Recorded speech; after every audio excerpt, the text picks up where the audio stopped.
Royals baseball from Chicago this afternoon, and for the second straight series here in Chicago, the Royals hope to take 2 out of 3 from the White Sox.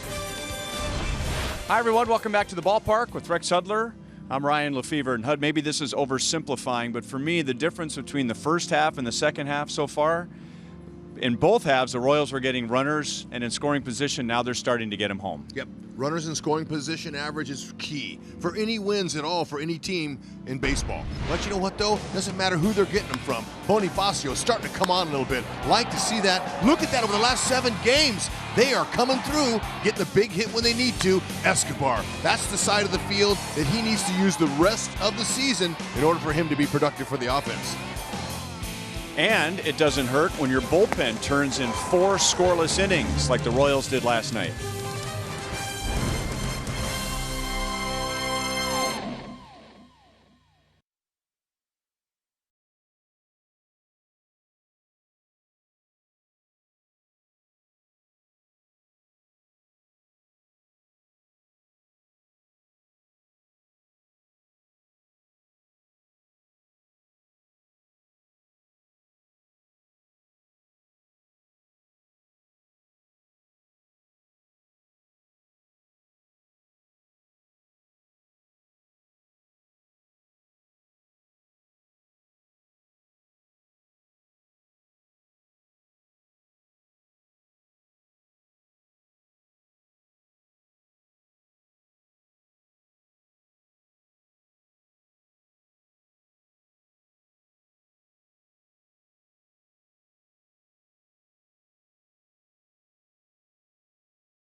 With 4 scoreless innings. Better believe it. That is another key ingredient outside of runners in scoring position, a pin to win. Now, 4 innings, that's impressive, no runs, but how'd they do it?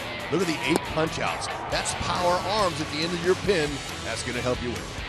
A couple of young righties today, 24-year-old Heath Fillmyer, 24-year-old Reynaldo Lopez.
And it was the Royals rallying late to take game 2 3-1. So the deciding game is coming up next.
Every ticket played gives back to Missouri schools, so play it forward with the Missouri Lottery. And by Chevrolet, the most awarded and fastest growing brand the last 4 years overall. Find yours at your Kansas City area Chevy dealers. We've had terrific weather over the weekend. Sunshine, 81 degrees, and if it feels like the Royals have been here a lot, you're right. This will be their 9th game here in just a little over a month. So we will say goodbye to Chicago after this series for the season. Here's the Royals lineup today against Ronaldo Lopez. Alex Gordon will be the designated hitter. So Jorge Bonifacio will bat cleanup. He'll be in left. Ryan O'Hearn is at first. Rosel Herrera shifts to the outfield. And the Royals have seen quite a bit of Reynaldo Lopez, 24-year-old right-hander who came to the White Sox last year. This is his 7th career start against the Royals. Yep, they've seen quite a bit of him, and this young man has a really nice future ahead of him. He's only going to get better. He's got the stuff, but in order to beat him today, don't miss your pitch. Okay, 245 opponent average with 16 home runs on that heater. Pick one out, drive it. Defensively, the White Sox, Adam Engel, he's back out there. He started every game in this series. Hasn't taken a home run away yet, but don't test him. He's really good. Omar Narvaez, he's getting a 68 start behind the plate, and he's done well with his opportunity, throwing out 25% of runners. Doing a nice job back there.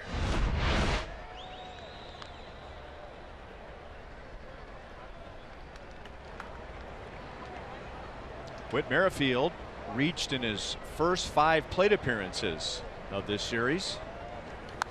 And he swings at the first pitch from Lopez and fouls it away. Whit has hit in 7 straight to get his average up to 302.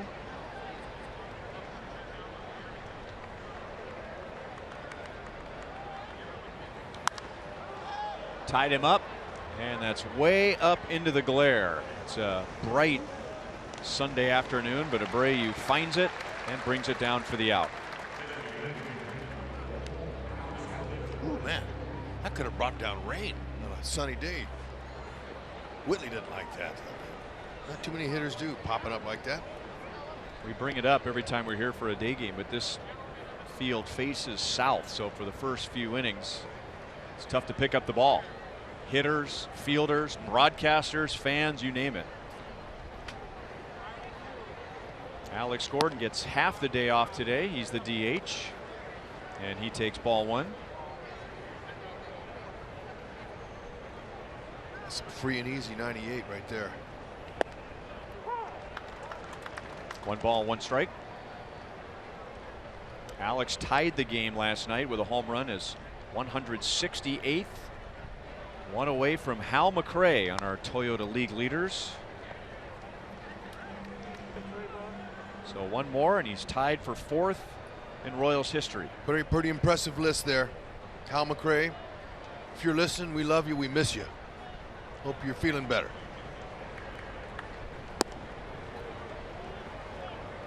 Two and two.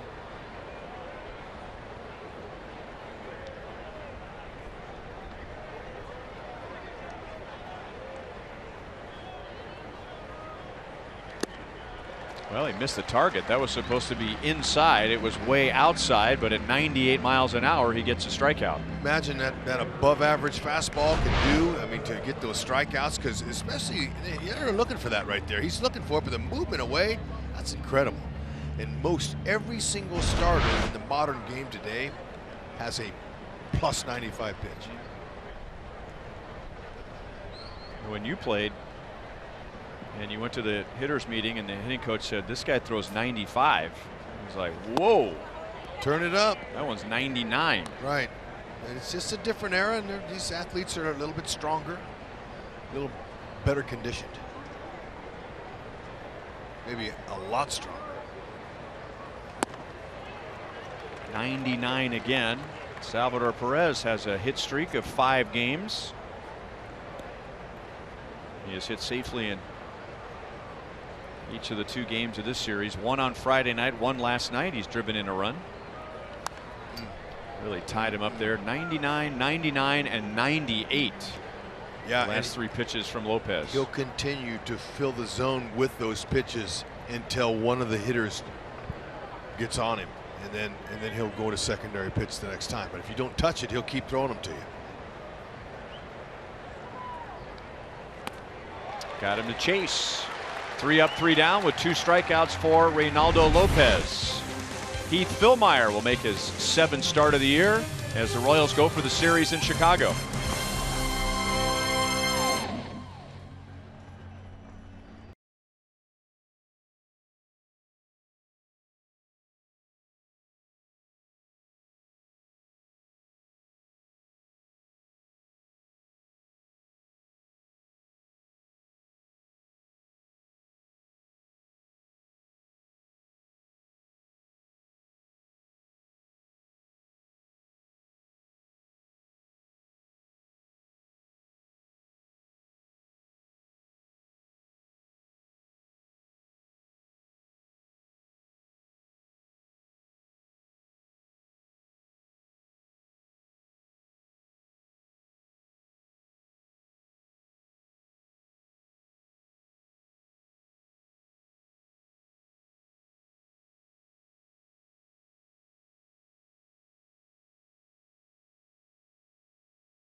The 7-run 7th, winning 9-3. Then last night they scored just 1 run against the Royals. Essentially the same batting order as last night, except Omar Narvaez is back behind the plate in place of Kevin Smith. And they'll be facing Heath Fillmyer for the first time as a starter White Sox saw Heath back in the middle of July, pitching 2 1/3 out of the bullpen. Yeah, a few guys have seen him from the White Sox, but in order for him to have success today, no free passes. His last start, man, he missed in the zone a lot. He was up, he was out, he was down, he was everywhere. But you know what? You want to stay out of the middle, but you got to find a way to get him to swing the bat. You were doing the game with Fizz. Denny and I on the radio side really thought that he had to deal with a tight strike zone that night. Not just Heath, but also his counterpart with the Blue Jays. And I guess the promising part of that, HUD, was while he walked 5, he walked just 1 of the last 9. So he didn't let it bury him mentally and was able to make an adjustment. Yeah, and you know, and that's another part of the evolution of a young pitcher, is learning how to deal with certain umpires on certain days. They all have different zones, and he's better for it now. He's go out and attack. He's not afraid. He's a really good competitor.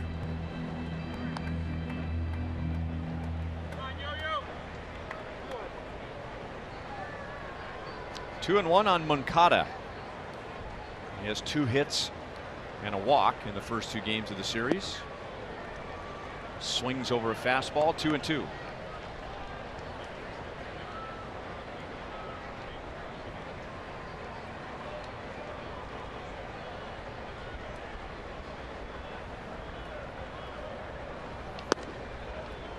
Just outside with a fastball. We touched on it briefly last night, but the last time the Royals are here, Moncada, remember, he had that game. He had 4 called third strikes, all on fastballs in 1 game. Yeah, and I don't know if I've ever seen that. And there you go again. And that is his major league leading 175th strikeout. Yoan Moncada, and a good start for Philmeyer. Oh, yeah, better believe it. If you don't hack, they'll send you back. Moncada, you got to go. That could have gone either way. That also could have been a swing. That's right. Royals forward around the horn defense. Herrera, he's back out in right field today for the 21st start. And on the infield, Hunter Dozier getting his 14th start there and continuing to get a good look from the Royals. 1 out to Yolmer Sanchez. There's a fastball over the outside edge.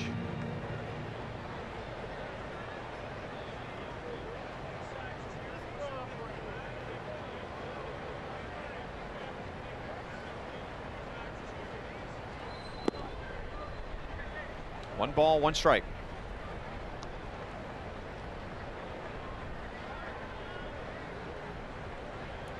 Royals will head to St. Petersburg after today for a 4-game series with the Rays.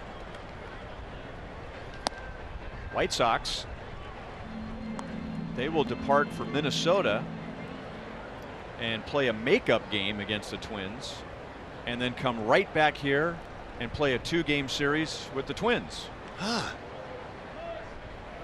I like the Royals travel better than the White Sox over the next 3 or 4 days. Well, what's so good about being here in the Central is the travel. I mean, you know, it's really easy to get up and down in an hour, but still, it's travel. And most of these young guys, they don't care, especially the new ones on both teams, because both teams are rebuilding. Their hours for travel in AAA are really horrible. So this is a luxury. Yeah, you'd think in the minor leagues that the higher you get, the amenities would improve, and in some respects they do, but the travel, not so much. No, and even rough travel in AAA. Even though when you get to AAA, you're flying, and for a lot of younger players, they're like, wow, cool, we get to fly. Not that 3 o'clock wake-up call. Sanchez singles to right with 1 out.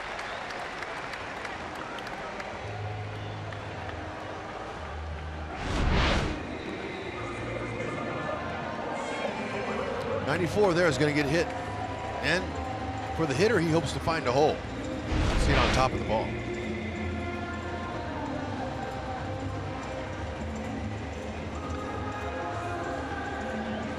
Jose Abreu.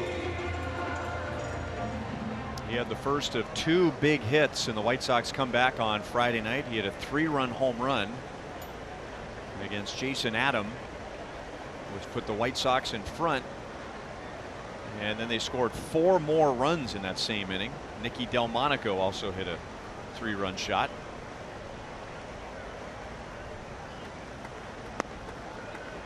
And then last night, facing Brandon Maurer in a 1-run game at the time in the 8th inning, he had a leadoff double. The White Sox had a runner at second with nobody out, and Maurer appeared to get angry and struck out the next 3. That's one of the best at bats I've seen from a batter all year against Maurer. With his stuff, and Abreu, as many pitches as he took, saw those early sliders, all of them. It was impressive to show what a great hitter he is, as he took that slider and laced it off the left field wall, left center.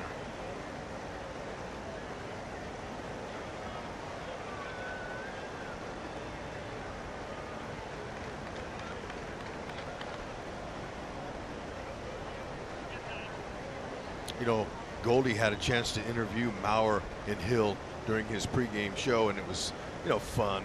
Good to see him laugh, talk, share a little bit about what they do in the bullpen. Good stuff.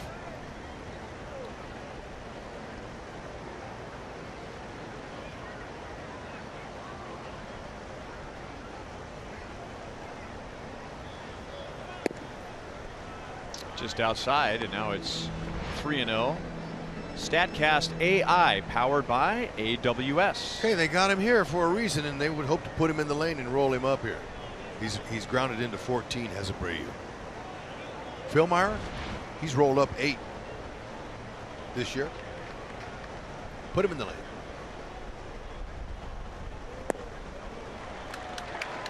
Two on, 1 out.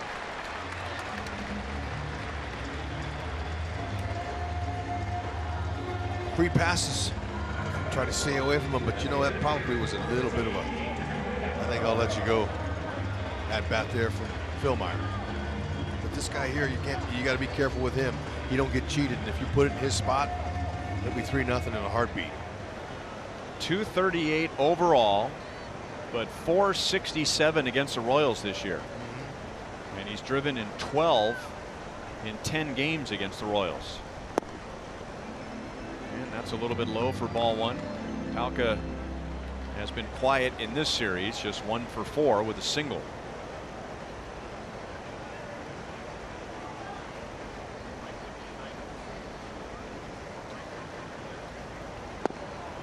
Change speeds on him, 1-1. Good idea. Keep it away from him. Away, away, away.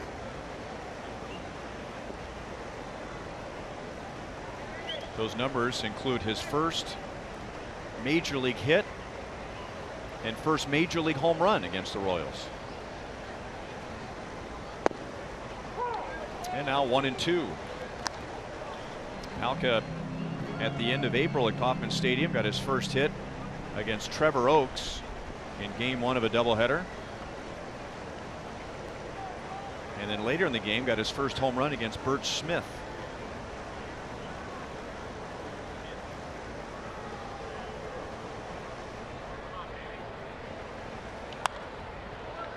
Well located fastball. That's where Salvador Perez wanted it, up and in.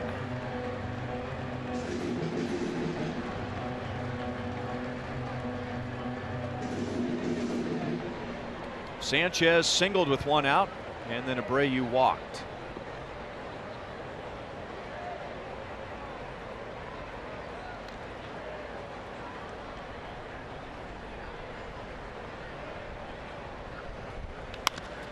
On the ground, Mondesi.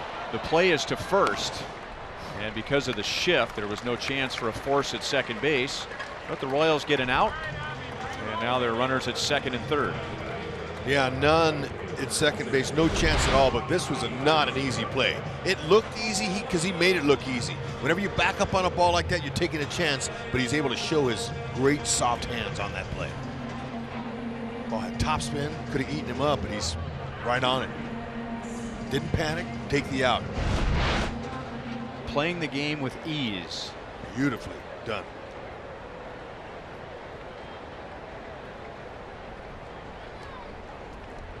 Avisail Garcia with 2 runners in scoring position.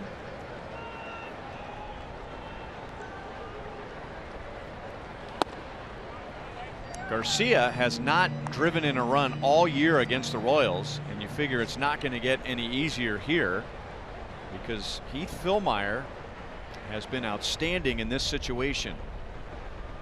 Opponents are 1 for 13 with runners in scoring position and 2 outs.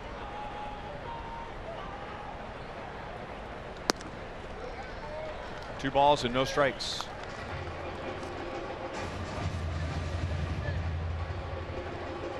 Garcia's 0 for 5 in this series, including being pulled from the game early on Friday by his manager for not hustling.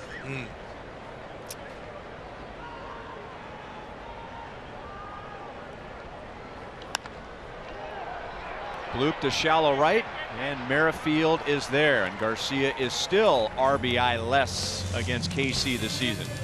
Make the pitch, young man.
Hawk fans, here's your chance to show your KU pride at the K. Join us for KU night on Friday before the Royals host the Indians at 7:15 p.m.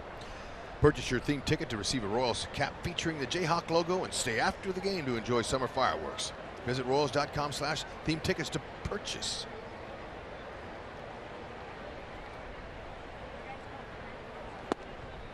Jorge Bonifacio bats cleanup today. Last night he had the go-ahead RBI single in the 6th and then walked and scored in the 9th. 1 ball, 1 strike. Bonifacio, O'Hearn, and Herrera are coming up. Reynaldo Lopez got the Royals in order in the first inning with 2 strikeouts. Sliders outside, 2 balls, 1 strike.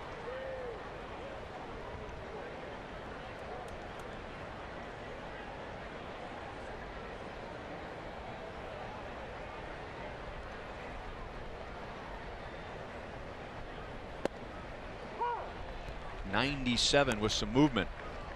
2-2.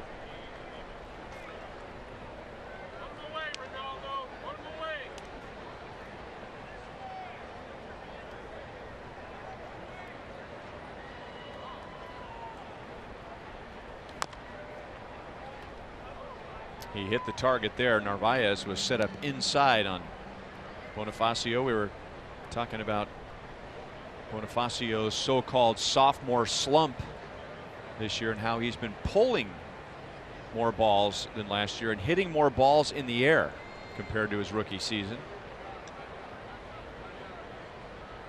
Now they're going to try and go away, and it's out over the plate, and Bonifacio pulls it into left field, and he's on to begin the second inning. You know, I wonder if Bonifacio knows how Ned Yost feels about him. Look at that. That's sitting on an off-speed pitch down low. He was able to stroke it out there. Good little lift. As before the game, Ned was talking about Keller and how Keller's been so impressive this year, and he mentioned Bonifacio. He's a player too, and he's a keeper. They like him. Why wouldn't you? He's very extremely talented. Yeah. Can play any outfield spot, really, mainly the corners, but he can hit. And he brings energy and he brings life with his personality. He's got a smile. He's easy to pull for. 0-1 on Ryan O'Hearn.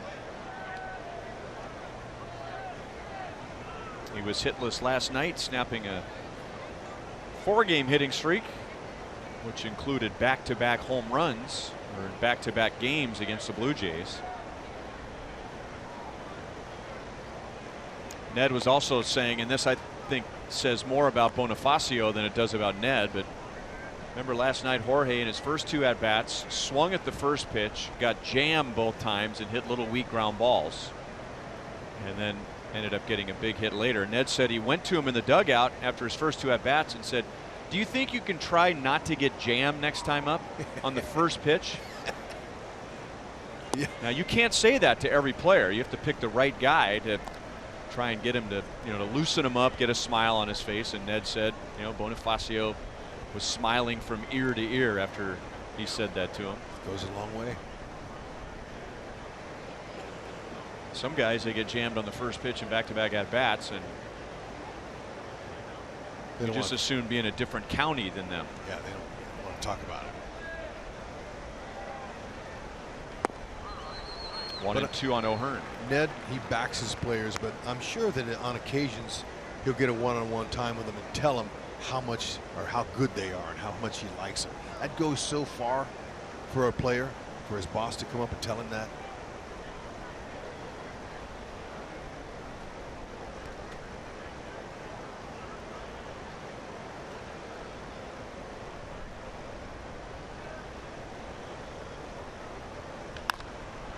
That's hit well into right center field. Back and gone. And Ryan O'Hearn has another home run in Chicago.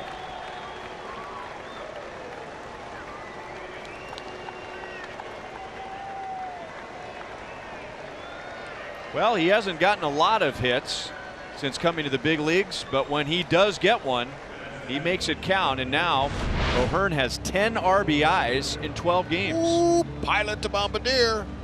Open up those Bombay doors for that blast. Nicely done.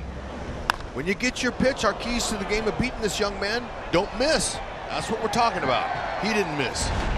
All over it. 4th. Look out. Ooh. That bat. That hit Pedro Grifol. Came close to hitting him. Salvi's saying, hey, look, you're coaching me to stay in the game and pay attention. Now, come on, you got to do the same thing. Yeah, and that's really dangerous when you're looking down at your notes. If you're a coach and you're sitting in that front row there and you happen to be looking down because you don't have a chance for a baseball coming or a bat.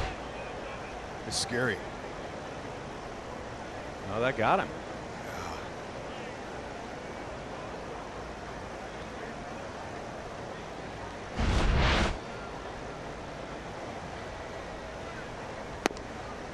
Down and in on Herrera.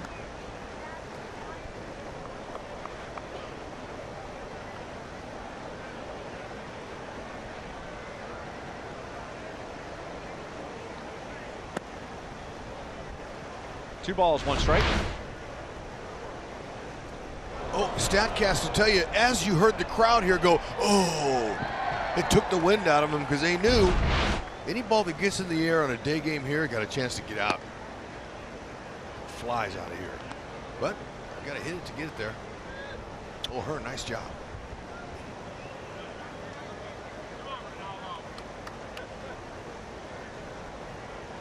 And now Herrera's ahead. 3 balls, 1 strike. And he's on with a walk. So a young pitcher gives up a home run, walks the next batter. Yep, talked about that last night with Keller gave up a home run. By golly, he went right back out there and stayed in the game. Didn't put his dauber down. That's where you take advantage of it right here.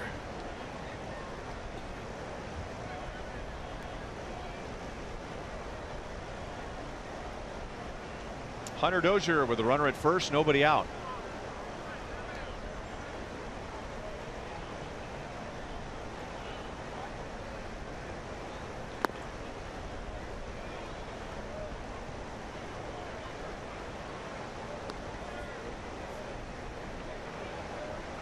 Hunter started game 1 on Friday and was hitless in game 1.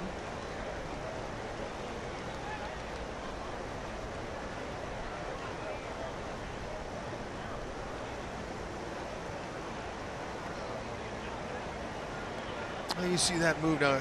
He will throw over quite a bit, but Whitley was telling me before the game that it's a balk. It's a balk move for him. He says he doesn't come set. 14 stolen bases have been stolen off of him this year, tied for 5th most in Major League Baseball. So you can get him. He's slow at home. See that high leg kick? Oh gosh! A shot into center field for Dozier, and Herrera will make the turn and go to third. And now the Royals are poised for a big inning. They have 2 on the O'Hearn home run, and now first and third and nobody out. Wow, that is what you call sitting all over that fastball, and it's going in at that velocity at 96. It's coming off 100 plus. Beautiful stroke. That's what you want to do. Look at the head position, back leg bend. Short and quick, 110 back at the mound, back at you. Dangerous. And the numbers say that he's struggled with fastballs so far this year when you start getting to 95 or higher. So if that's what the numbers say, that's what he's going to get. And he wasn't late on that one. Ooh, and that's back at the box. That speed off the bat, scary. Keep him going. Bust him here. Phillips is due.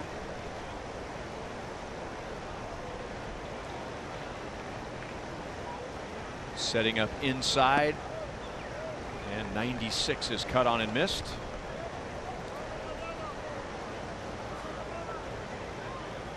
Brett is 0 for 3 with a walk in this series. After sitting out Friday night, he was in there last night. He has Herrera at third, Dozier at first, and nobody out.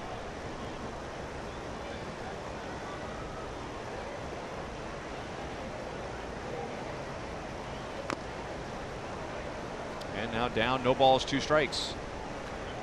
Handsy swings work better on a guy that throws this hard than a big swing. Big swings are hard to catch. You just put your hands on him with a short, compact stroke, he'll provide the pop. Especially with 2 strikes here. See if he can shorten up. Get 1 airborne. Sack fly or better.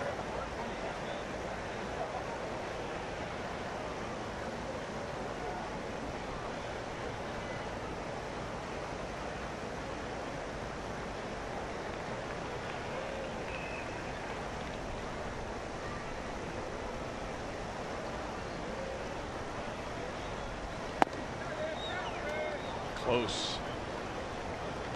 Fastball, fastball, fastball, and they're trying to tie up Phillips, pitching him inside. That had good late movement to it. That did. Now it's almost too close. Nobody out. Runner at third base. You want to try to get him in. Another heater's coming.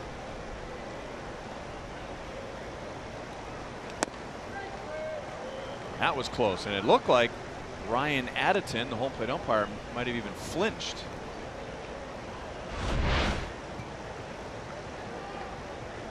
Look, he came up there. Yeah, and Narvaez trying to pull it back down. I think they see that as much as they do the pitch. Umpires. Now Phillips is going to see the slider. Narvaez puts a 3 down for a sign. And the count goes from 0-2 to 3-2. Bonifacio singled. O'Hearn homered. And then Lopez walked Herrera. Dozier single to center, getting Herrera over to third.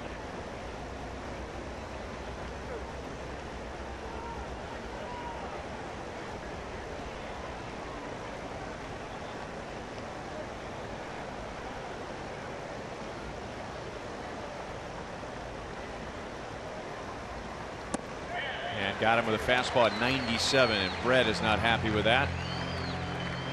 So Lopez gets his third strikeout. This one with a runner at third, nobody out. Well, he was trying to get him to swing at this all along.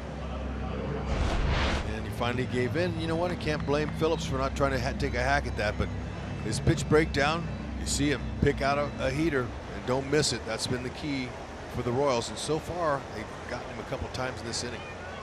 Slider's his best pitch.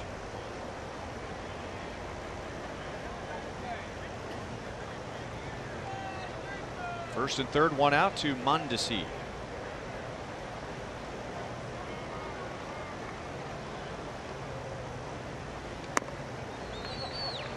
Oh and 1. And you know, you fans that watch every night and watch games, we always say that the guy usually has his best pitches, his slider or his curve. It's because those are harder to hit. They swing it a lot of them out of the zone, but most of these guys have good fastballs and they're straighter, and it's a little bit easier to make contact with a straight ball than it is a breaker. To make it simple. Showing bunt. Must be a tough guy to bunt. 96, 97, 98. Sure is. Better have some soft hands. Yeah, because that ball seems to find the barrel of the bat, and the ball jumps off the bat even on a bunt.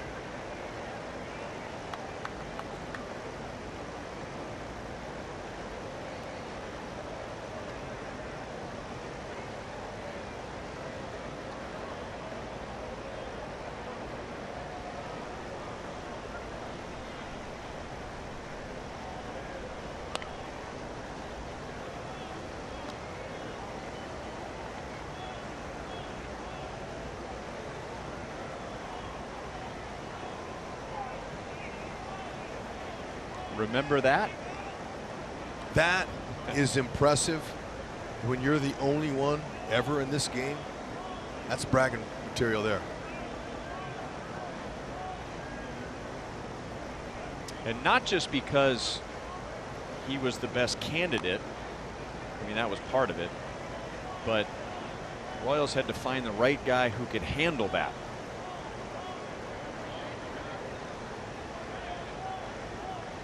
Yep. National League style of play. They needed an extra infielder on the bench. Yep. Pinch runner maybe.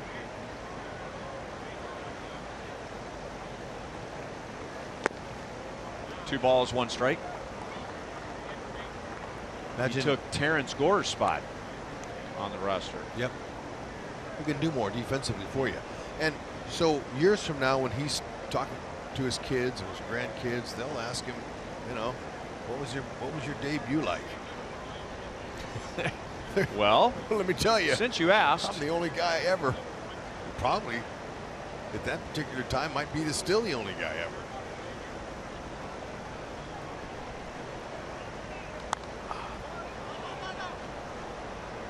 Two and two.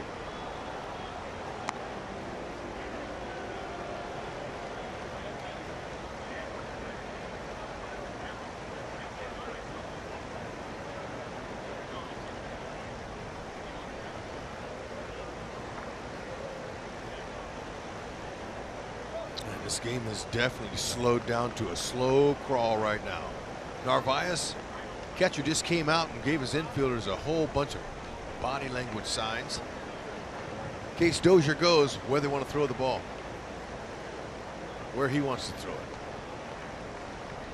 Sometimes they'll pump and fake, try to get the guy at third base.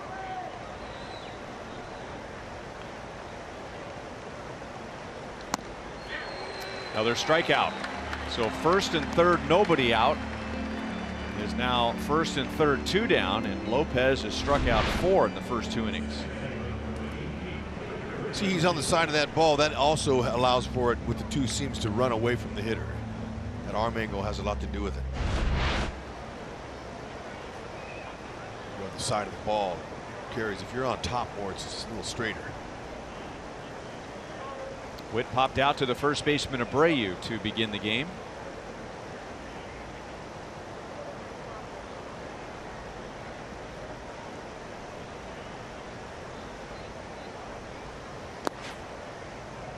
That might have saved a run.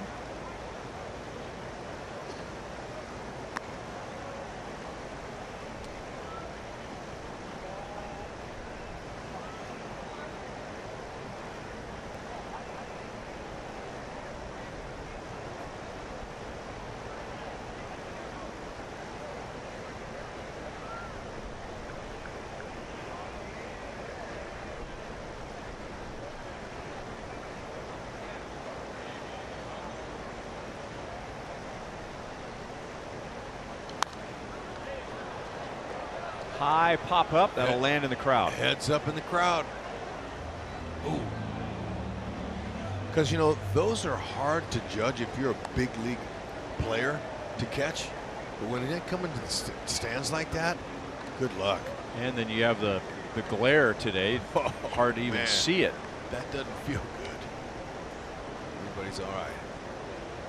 As soon as it was hit, I think you and I were looking in the same area, and there were a lot of fans that didn't even try and find it. They just put their hands over their head. Exactly.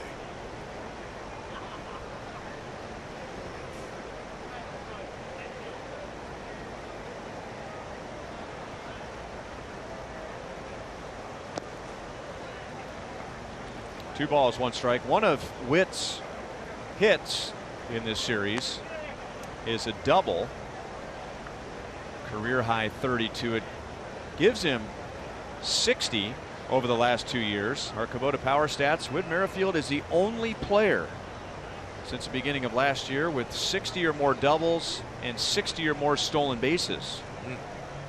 Only Mookie Betts has gone over 50 and 50 in those two categories. Go ahead, Whitley. Got the call. 2 balls, 2 strikes. He's got the combination of speed and power. More speed. Turn those little singles into doubles at times.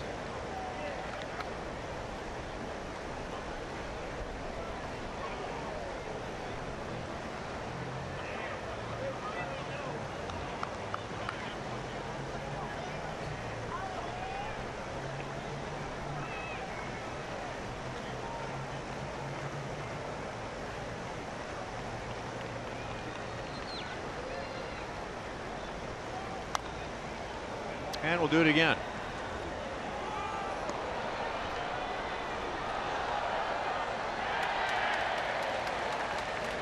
Well, you're right. He's really slowed things down. And, you know, we were talking about the White Sox issues on defense. They have allowed the most unearned runs in the American League.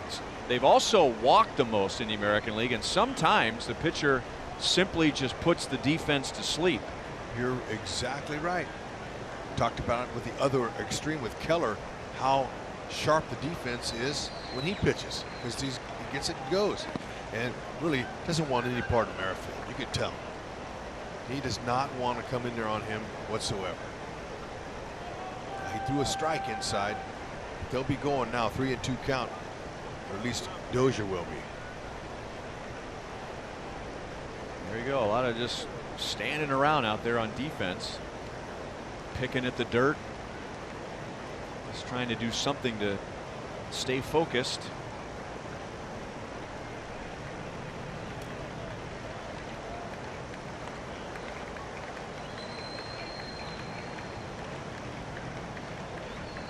Dozier runs, and Witt hits it high and deep to left field, and gone. A 3-run home run to make it a 5-run second inning.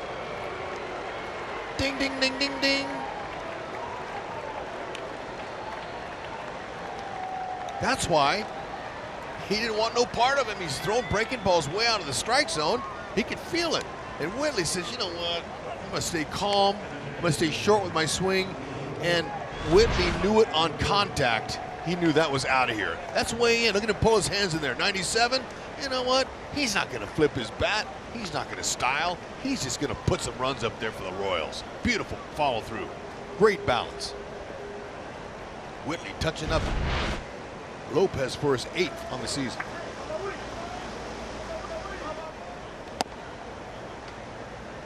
And now ball 1 to Alex Gordon. So the Royals have hit 2 home runs in this inning.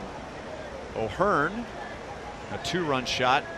And not only is that big as far as getting the 3 runs, but remember the Royals had runners at first and third and nobody out. And Lopez struck out Phillips and Mondesi. So he was on the edge of getting out of that, allowing just the 2. 2 balls and 1 strike on Gordon. And taking his time. All that time in between pitches is putting his defense to sleep. Not that they hurt him, but to the point where Keller, it gets that ball and throws it in there. Keller has not given up an unearned run this year. So his defense has performed for him.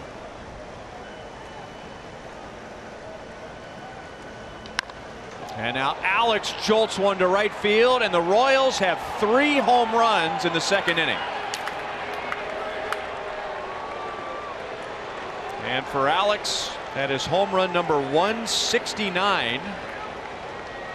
And he ties Hal McRae for 4th in Royals history.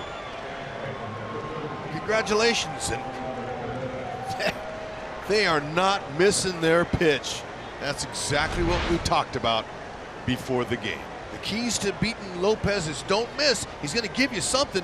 A lot of guys pop him up and they'll ground him out. But the Royals today are teeing her high and letting her fly. 4. Nice play out there by Maurer. He's pumped too. I love that. Look at him. It's like a kid in the stands. Oh, to be on the mound right now and hear what Don Cooper is saying to Lopez with his arms crossed and his head tilted to the right. And you notice he doesn't have his hand over his mouth, so he don't care who's listening or watching. Donnie Cooper is one of the most animated pitching coaches there are, and he is hysterical. He just let him have it, I'm sure.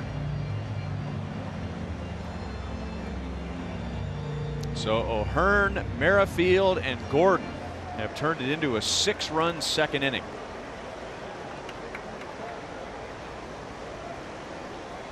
Four of the 6 have come with 2 outs.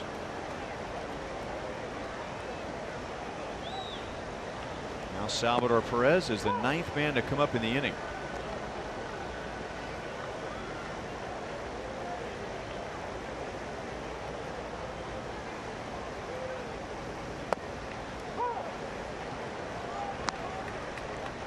Salvi struck out swinging in the 1st.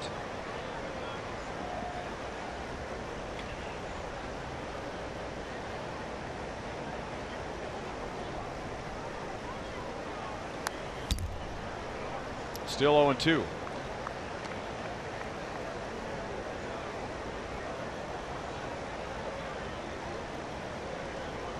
Lopez had 2 outs and 2 strikes on Merrifield. Almost out of it, allowing just the 2 runs.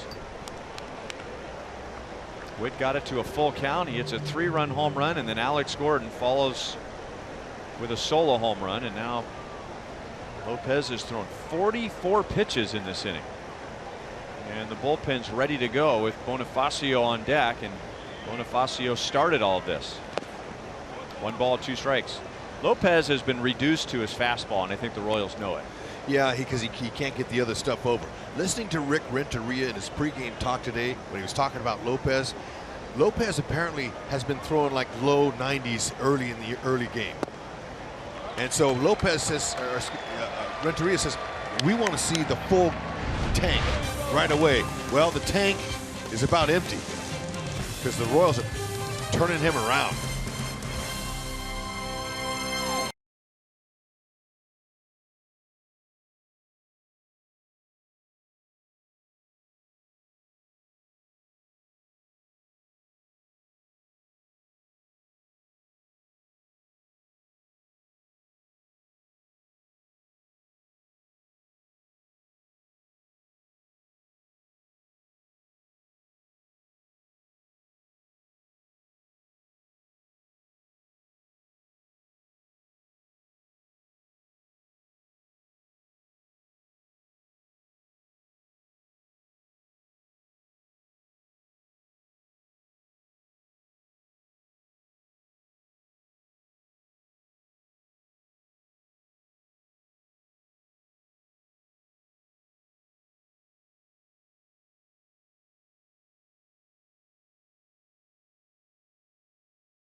half of the Royals RBI in the top of the second. Now back out to the field, and Joel Goldberg down by the Royals dugout here in Chicago. And I don't know if Witt would be quite considered a veteran with just 1 year and 101 days of big league service. However, when you're looking at a young team and a lineup today where Jorge Bonifacio in his second year in the big leagues has more experience than anyone else below him in the lineup. Rookies at 5, 6, 7, 8, and 9 in the lineup means this is a young team. Witt is the 6th oldest player on this team at 29 years old. And so while he is still new to this game, he was telling me the other day that he's starting to become comfortable in a leadership role. And it's something that really, that's who he's always been, but he understood in the past that that was not something that he needed to do with the Hosmers, the Perez's, the Moustakises, the Lorenzo Canes here. But now with the departure of so many of those players and with the good working relationship with Salvador Perez and Alex Gordon, he knows that he can put his hand around somebody. He knows that he can help coach Rosell Herrera if he needs some advice at second base. It's a role that he is enjoying. I'm not sure, guys, whether you would call him a veteran or not, but on this team he is. Well, he's been in pro ball for a long time. Learned a lot. If you look at, his climb to the major leagues, there were repeat stops. 2 different seasons at Wilmington, 3 different seasons at Northwest Arkansas, 3 different seasons at Omaha. So that maybe not a lot of big league experience, but a lot of professional experience. Yep, you got that right. And one of the things that's a surprise to a lot of players like Whitley Young is whenever the media or people start calling you a veteran, and you're like, really? I just got here. What do you mean? But that's how quick the game can go. And when you've got a bunch of young guys like that, it's very true. And Whitley's accepting that role with no problem.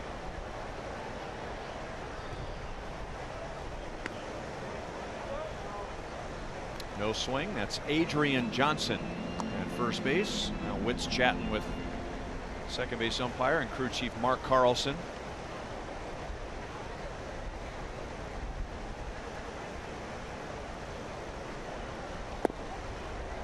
Two balls, 2 strikes. And that's all part of it too, especially when you're an infielder. You get to hang out with the umpires and you get to know those guys. But as close as Carlson is to Whitley there, on a hard shot to Whitley's left, Carlson's going to have to be on the ball. So Phil Meyer just strikes out Anderson. That solves that. Yeah, that's right. Let him have his social time. Sure helps a lot when you get backed up with a bunch of runs like that. Good changeup down.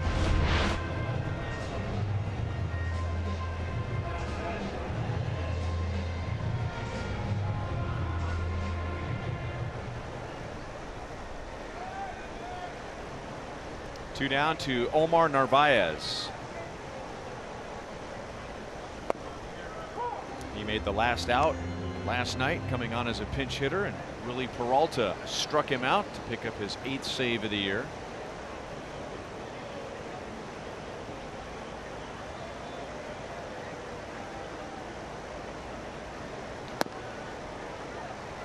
One ball, 1 strike.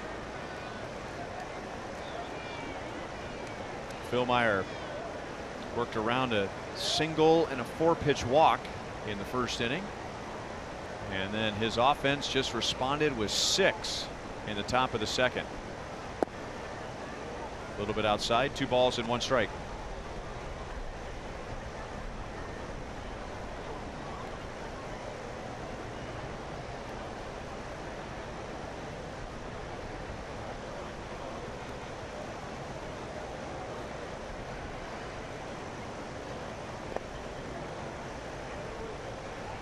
Three and 1. There's another area where the game has changed. 2 balls, 1 strike, 2 outs, nobody on, 6-0 ball game, and Narvaez got a slider. Yeah, go after him. It shouldn't change that much. That's your job. Definitely no free passes, and that was what key for him to win anyway today. Jammed him. Good pitch on 3 and 1, and that's textbook for Heath Philmeyer. His offense gives him 6, and he responds with a 1-2-3 inning.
game, as in 3 home runs for the Royals in the second inning. O'Hearn worth 2, Merrifields was worth 3, and then back-to-back with Alex Gordon. And how about Heath Fillmyer? He's the lucky beneficiary of those runs. Gotta love it.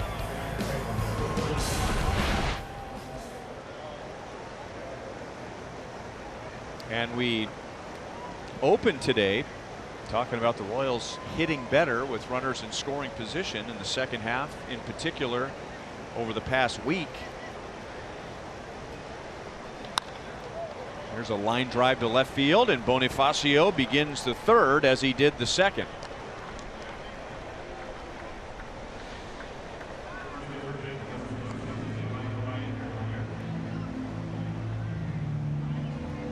The Royals have 6 runs, 6 hits against Lopez, and that's interesting. Oh, man. Give him 1 batter. Quick hook. So Rick Renteria does not believe that he's going to be able to work himself out of the third, and Lopez is a bit stunned. Hector Santiago is a Chevy call to the bullpen. That's weird.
And Jeff City's best fans to Kauffman Stadium on the Rays Royal Fan Express on August 25th against the Indians. For more information, go to Royals.com/FanExpress. The lefty with the screwball, Hector Santiago, comes on to face Ryan O'Hearn with a runner at first, nobody out in the third inning. Yep, Hector's done a pretty good job. ERA is a little over 5. Didn't like that, but he's not overpowering, so he's really got to hit his spots. Fastball, slider, you got a cutter, curveball, change. 90 to 93.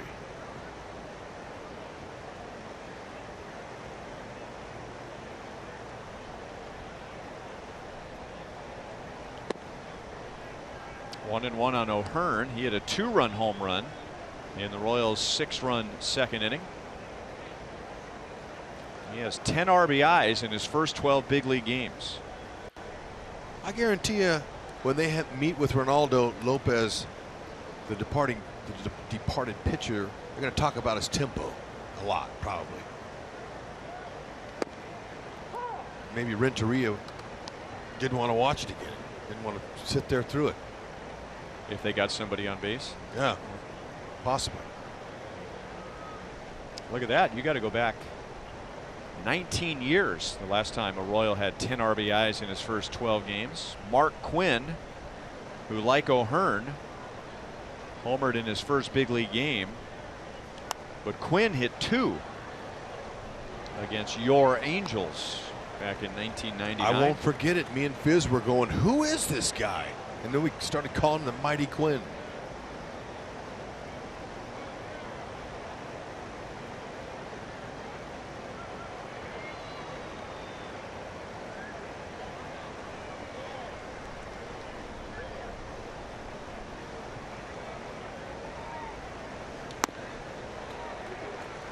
Got a strikeout. One down in the third inning. You know, I wonder how much time did Quinn get in the majors? Did he stay much longer after that?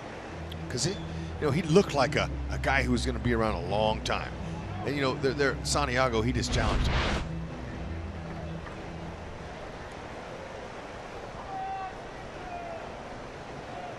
Not very long, Hud. 1999, and he was done by 2002. Wow. Well, you know, he had some injuries. It's just how quick it goes. He came up in September. That's when he hit the 2 home runs in his first big league game. And then the next year for the Royals, he hit 20 home runs, 78 driven in. The next year, 17 home runs. Wow. 2 years later, he was out of the game. Hard to figure. 1-1 on Rosell Herrera. Rosie was part of the 6-run second inning. He walked after the O'Hearn home run.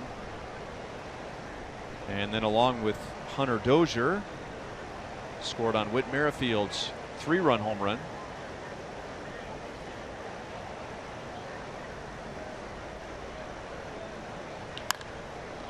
Got it in on him just enough. And Engel waits in center field, 2 outs.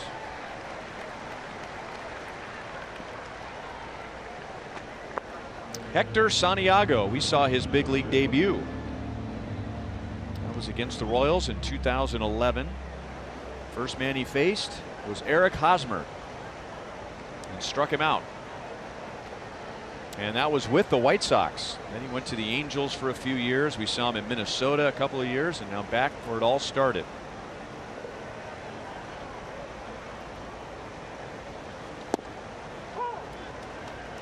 Strike on Dozier, who hit a shot for a single to center field back in the second inning. 110 exit velo. I don't know if I've seen him hit a ball that hard all year.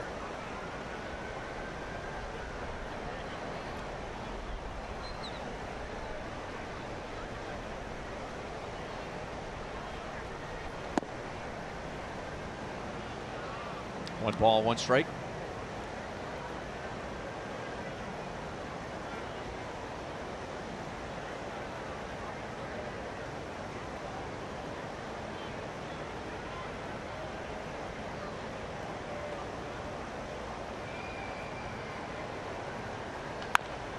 Back to Santiago on one hop, so the lefty comes out of the pen and gets the job done. Facing 3 and retiring 3. 6-0 Royals to the bottom of the third.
Refreshing saves from Price Chopper and Aquafina. Sign up at mypricechopper.com/saves to save on Aquafina when the Royals get a save.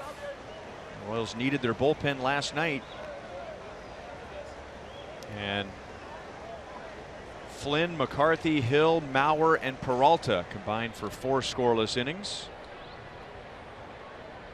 That even the series at 1 game apiece, and now the Royals have a big lead early today. Adam Engel leads off against Phil Meyer.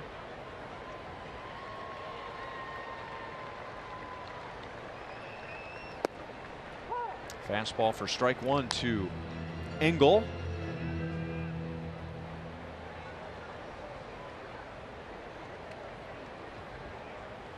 He had 2 hits last night.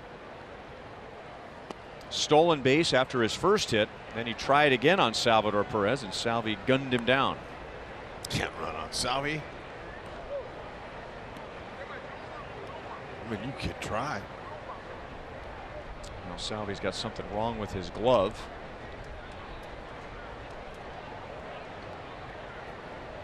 So throw it to the glove doctor.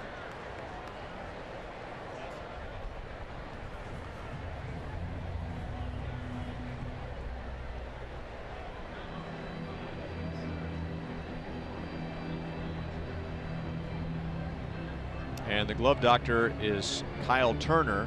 It's very common in the minor leagues where there's one trainer on the staff to learn how to relace a glove. And they just remain that guy when they get to the big leagues. You got to have them. They are extremely valuable. Fouled back just beneath us. Okay, now look at the ball. It's stuck at the end of his glove there. You see that? Now Salvi's looking to take it out of there, and up, wouldn't come out. Popped a lace or 2. Got him with a high fastball. Phil Meyer has struck out 3.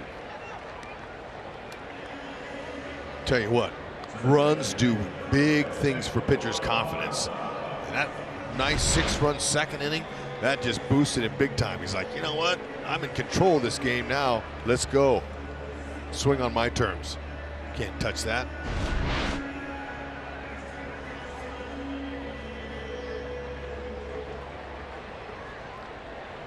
So the White Sox had 1 hit first time through the order against Phil Meyer, and a walk. Breaking ball is outside to Moncada, who took a called 3rd strike. 175 strikeouts for the White Sox young second baseman, who came over in that deal from the Red Sox for Chris Sale. Michael Kopech, hard throwing righty, and one of the Red Sox top pitching prospects, came over in that same deal, and the White Sox have announced that he will start for them this week. Coming up from AAA, Moncada is out in a ground ball to O'Hearn. So that's news. And then on the Boston end of it, Chris Sale's back on the disabled list again with shoulder problems. Yep. I've got to keep him rested for postseason. They'll need him most there, that's for sure. O'Hearn, he stayed with that last hop pretty well. He's had a lot of action over there in his first base playing, but he's shown he's got really smooth hands. And we know he can hit.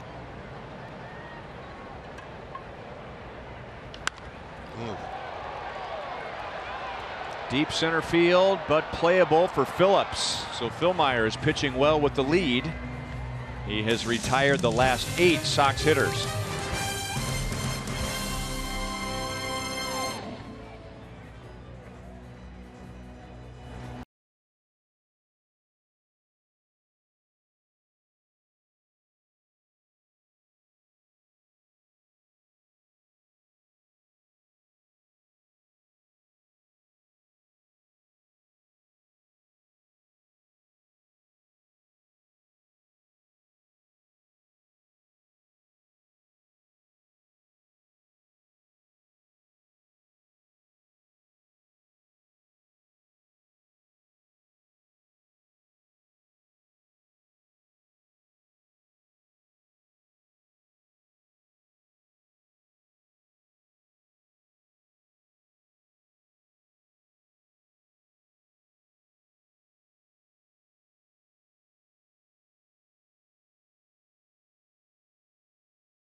Ball brought to you by T-Mobile. This is Greg Bird hitting a grand slam at Yankee Stadium against the Blue Jays, making it 6-1 at the time. It's now 6-2 in the bottom of the 6th inning. I'll bet the Blue Jays are a bit weary after that Thursday night game at Kauffman Stadium. At least they were Friday for sure, but it's hard to beat the Yankees if you had 2 days rest. How about being 31 games over 500 and 10.5 games out in your division? Oh, that's just unheard of. Man, and having to fight for a wild card. We go to Tampa Bay after today. They're 1 game above 500 and they're 25.5 games out.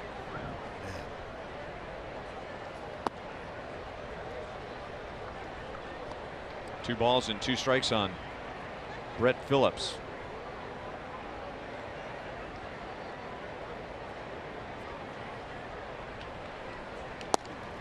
Phillips was a big out at the time for Reynaldo Lopez in the 2nd inning. The Royals scored 2 and they still had runners at first and third and nobody out, and Lopez struck out Phillips and Mondesi. He almost got out of it, allowing just the 2. But then Merrifield homered and Gordon homered to make it 6. Now Santiago gets his 2nd strikeout, and he's retired all 4 since coming out of the pen last inning.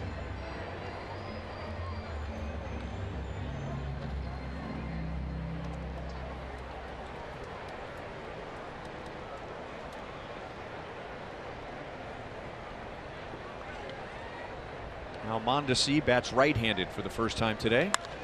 And that's well hit to center field. Engel is back and has room right in front of Goose Island. Don't challenge Engel anywhere near the wall. He'll win.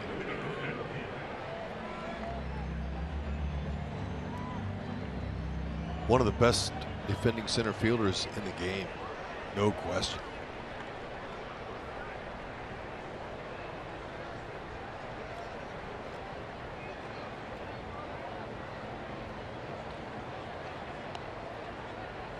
Whit Merrifield hit a 3-run home run against Reynaldo Lopez. Lopez was 1 strike away from allowing just the 2. And then Merrifield and Gordon homered. And the Royals continue to hit with runners in scoring position. Or at least much better than they did in the first half. 1 ball, 1 strike.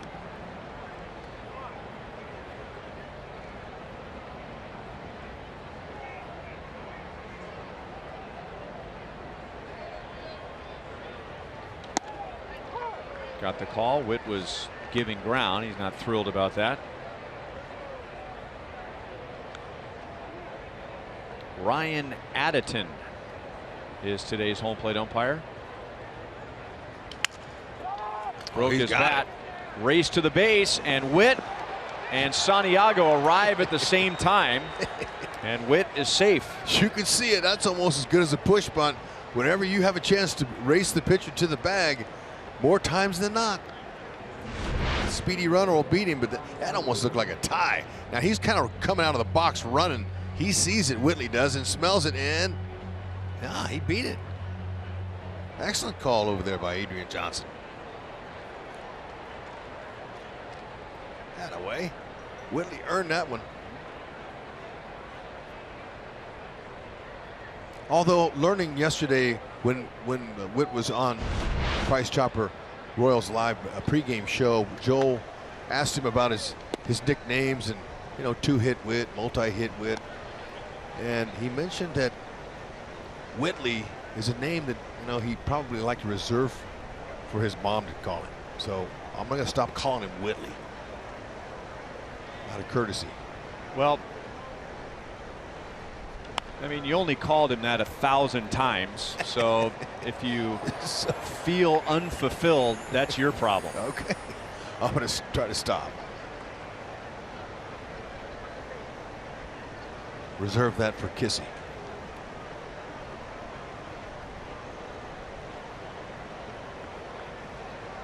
But he's 2-hit win. Did he threaten you at all before he said that? No, this Oh, was okay. talking to Joel. He was telling Joel that, and I was just listening, and I know, but did he threaten you during the interview with Joel? No. If Hud calls me that one more time, No, he's going to have to eat a peanut butter, banana, and bacon sandwich. which I wish I would have tried it. You would eat, so I that's would not have. punishment. The other night, I don't know why I didn't try, but I was not hungry.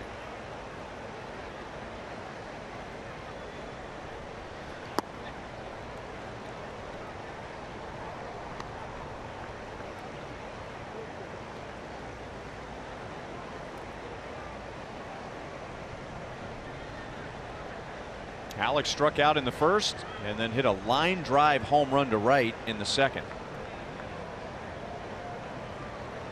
And it was a benchmark home run for him. His 169th, tying him with Hal McRae for 4th on the all-time list.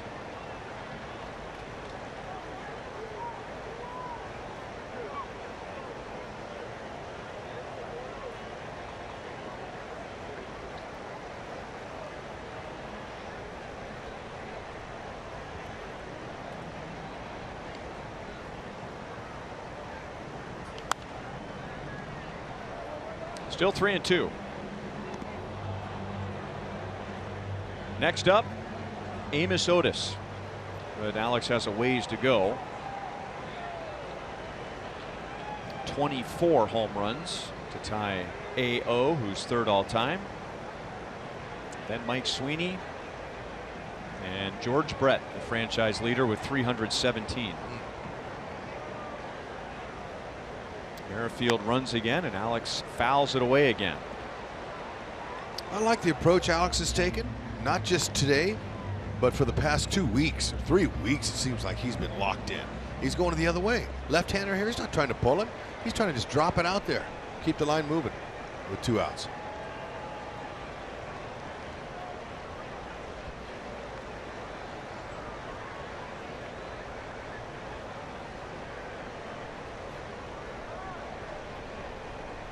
Merrifield runs again, and that is ball 4.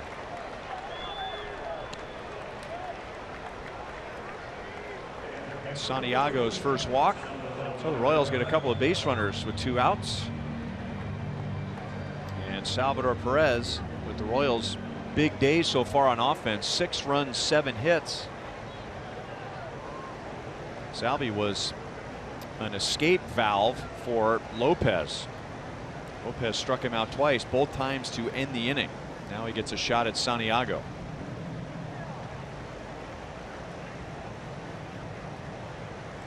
Runners go. And Witt is safe. And Alex Gordon was all over it. Alex was a fraction of a second behind Witt, so he must have had an idea Witt was going to go. Yeah, and you know, Witt loves to steal third off of lefties and steal third, period. But left-handers, you know, you can get a lot bigger jump as their backs to you. So had 2 more bags, one for Alex and Witt.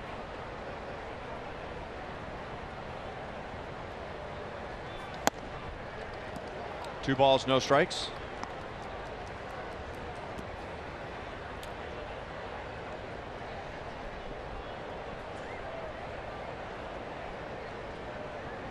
So now Witt is tied for the league lead with D. Gordon and Jose Ramirez with 27 stolen bases. You know, Whitley, they got a nice on-base percentage, 371. He keeps getting his walks and getting his knocks. He's on base, and opportunities are going to be much greater than somebody who can't get on base as much to steal.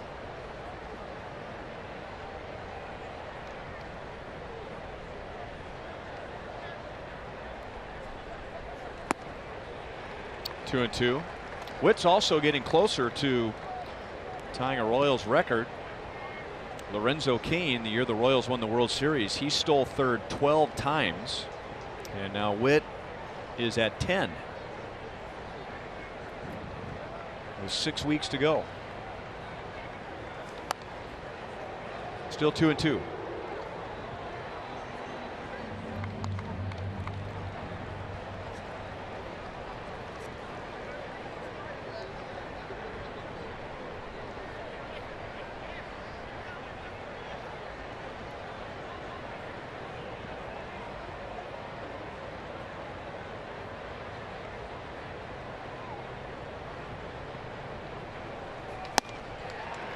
Fastball up. So Salvi strikes out for a third time. And Merrifield and Gordon are stranded in scoring position. 6-0 Royals.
And it's been the White Sox slugging most of the home runs.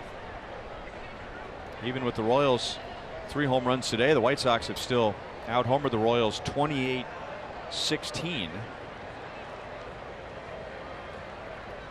Keith Philmeyer has kept Chicago in the park so far today, and pitching well with a big lead. He has allowed only 2 base runners, and that was with 1 out in the first inning. He gave up a single to Sanchez, then he walked this guy, Jose Abreu, on 4 straight.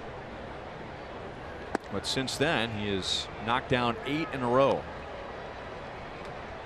And he has yet to throw a strike to Abreu today.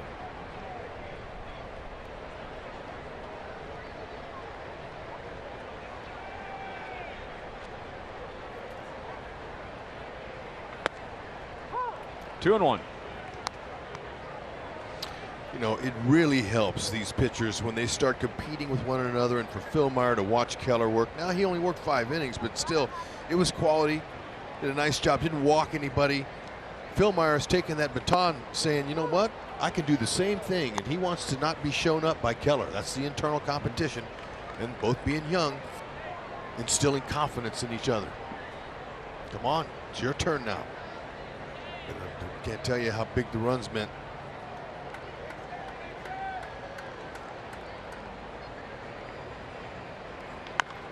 And you know, Keller, to me, had the quote of the day. He's on Joel's pregame show. But Joel asked him, Price Chopper Royals live. Seemed to always be happy, always be smiling, you know. And he said, life's too short to be grumpy. Like that. Even a young man like that understands. Abreu is on. And that's just the second hit for the White Sox today against Philmeyer. Fans enjoy $10 tickets with Price Chopper ballpark deals. Available now exclusively through the ballpark app. Get a $10 ticket for Sunday, August 26th game versus the Indians. For more information, visit royals.com/ballpark deal.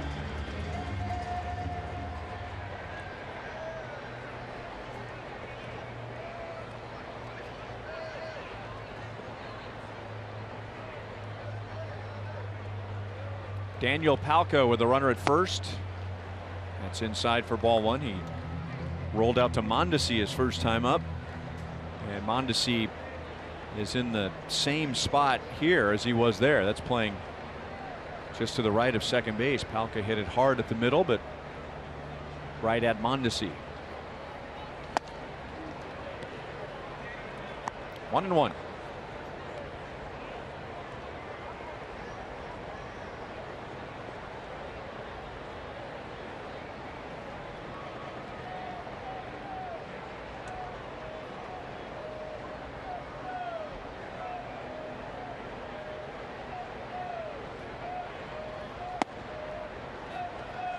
Two balls, one strike.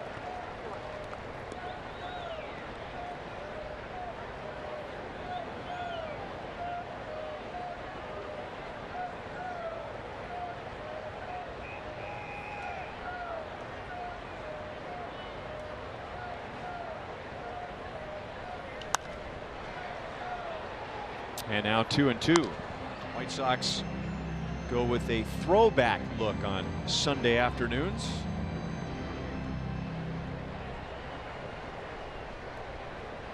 It's got to be 80s, huh? Remember the year when they had the shorts? Yeah. The '83 division champion White Sox wore those uniforms. And today before the game, they were showing some highlights on their board, and it showed some White Sox guys sliding in the shorts, and I was cringing, going, oh man, that's hard enough when you have pants on and not get strawberries on your body. Shorts, and then the jerseys had those big collars. Remember? Yeah.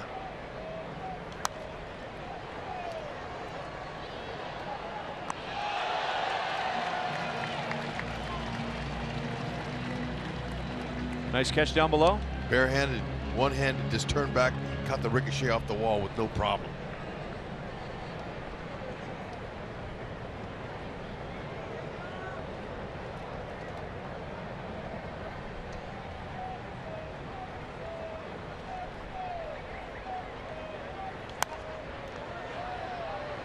That is just to our left.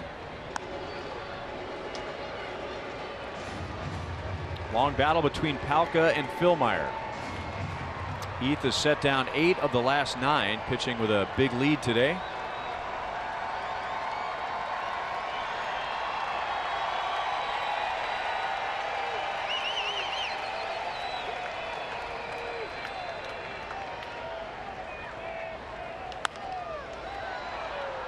And that'll be out of play.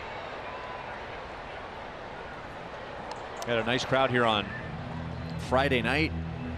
25,000, just under 25,000 for the Elvis impersonator concert. And then the fireworks.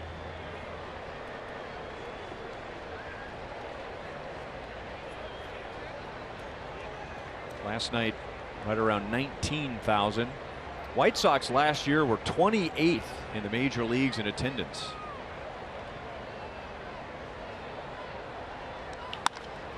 There's a base hit to right field, and that'll get Abreu over to third. So Palka wins a long battle, and now the White Sox have runners at the corners and nobody out. Palka was battling and he was staying aggressive. Any borderline pitches, and our Mo Lottery replay shows the 92 inside got hit. Did not blistered, but he jammed him, but enough to get it over O'Hearn's head at first.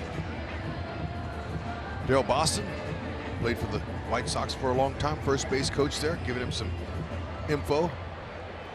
Saying, hey, we're 6 runs down and nobody out. Don't get caught on a line drive. Don't get doubled up.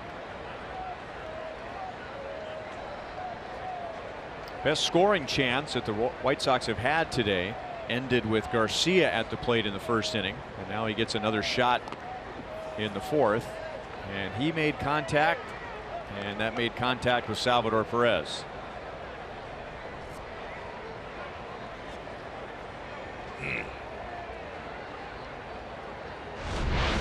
See where this got him.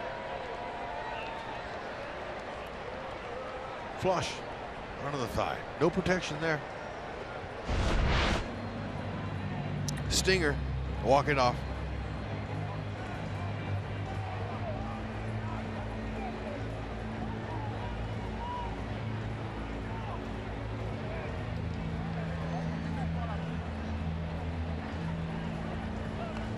Philmeyer faced Garcia in the first inning. The White Sox had runners at second and third and 2 outs, and he got Garcia in a little pop up to Merrifield.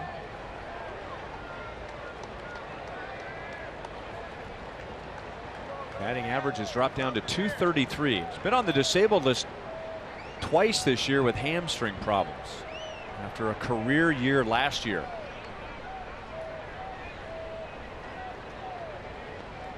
It seemed like everything that his bat touched fell for a base hit. I mean, it was that kind of year for him. Really dangerous every time he came up. Career highs in hits, doubles, home runs, RBIs, OPS, batting average. He hit .330 last year. But he went down in April with a right hamstring problem, and then again in July. Not the kind of follow-up season he was looking for.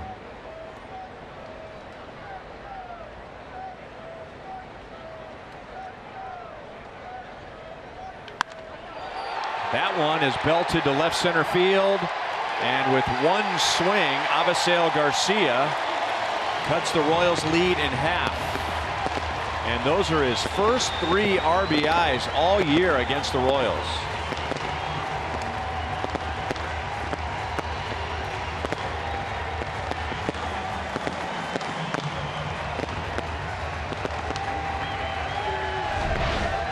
.14th on the season, and it was way in. He pulled his hands in though and was able to barrel it, and wasn't sure if it was going to get out, but it had just enough. Second row, first row.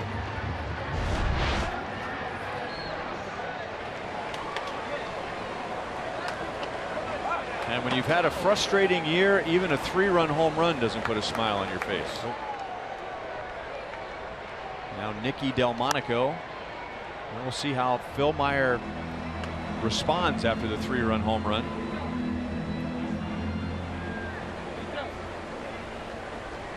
There's a smile. Delmonico has driven in 6 in the series, and he lined to center his first time up today. Just a little bit outside. 1 ball, 1 strike. Nicky Delmonico had a career high 5 RBIs on Friday night. 3 on a home run, and then he hit a solo home run in his first at bat last night. 1 ball, 2 strikes. It's the first time in his career that Delmonico has hit home runs in back-to-back games.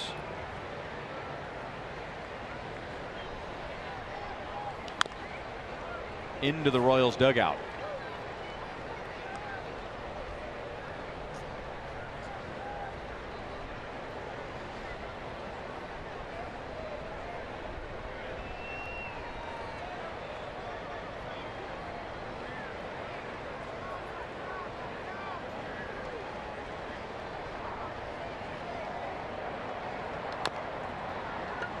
Still 1-2.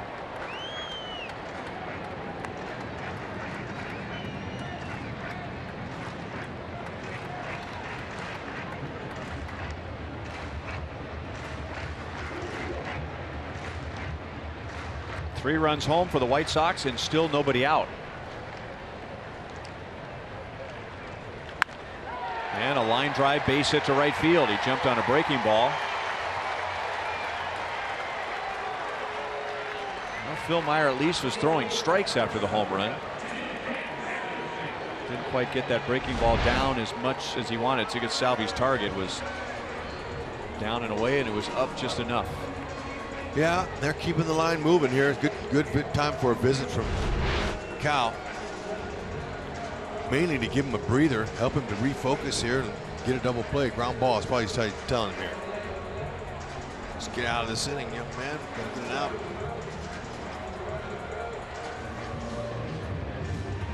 White Sox had no runs, 1 hit in the first 3 innings, and now they have 3 runs on 4 hits and nobody out in the 4th. And you know what, he's telling him, you're not making that bad of pitches here, so just hang right in there. That home run was 4 inches inside. And credit Garcia for that.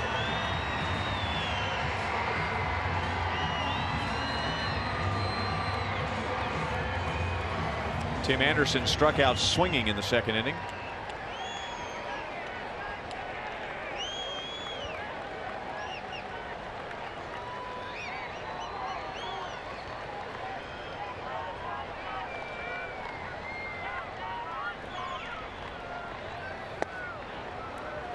Oh and 1.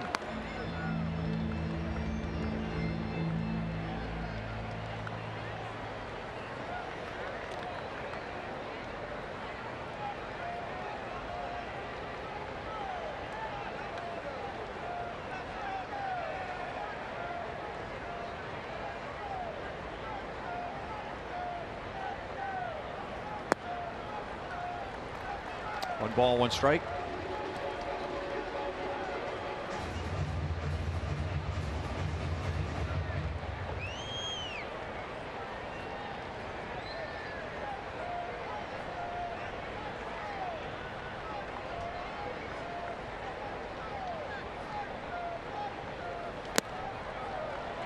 And now 2 and 1. The White Sox offense has a lot of talented young hitters, but they don't walk.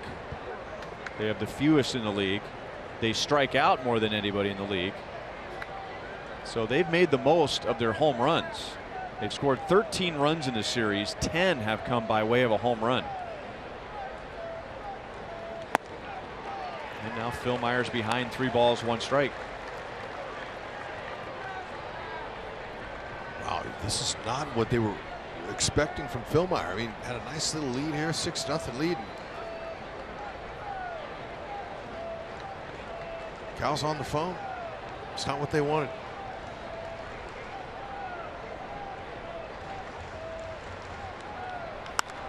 And Anderson hits it well to right field. Herrera is at the fence, and suddenly it's a 1-run game.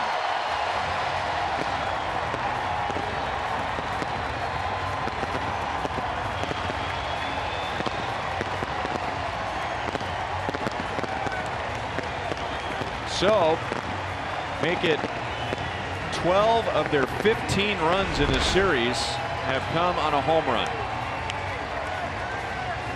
And he knew it. I mean, he barreled it. He's played here long enough to know that balls fly out of here, even to the opposite field. This might be Phil Myers' last batter. Got to be able to get it out. Still nobody. All of a sudden, the worm has turned. Royals had a 6-run second inning, and now the White Sox have a 5-run fourth, and they haven't made an out yet. And now it's 0-1 on Narvaez.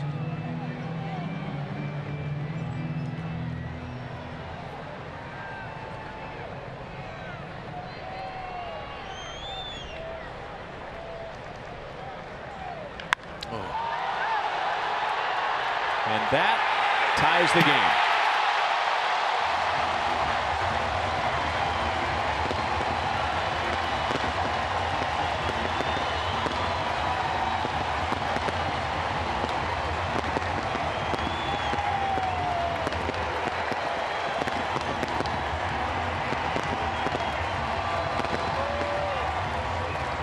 When the inning began, Heath Philmeyer had a 6-0 lead. He had retired the last 8 White Sox hitters.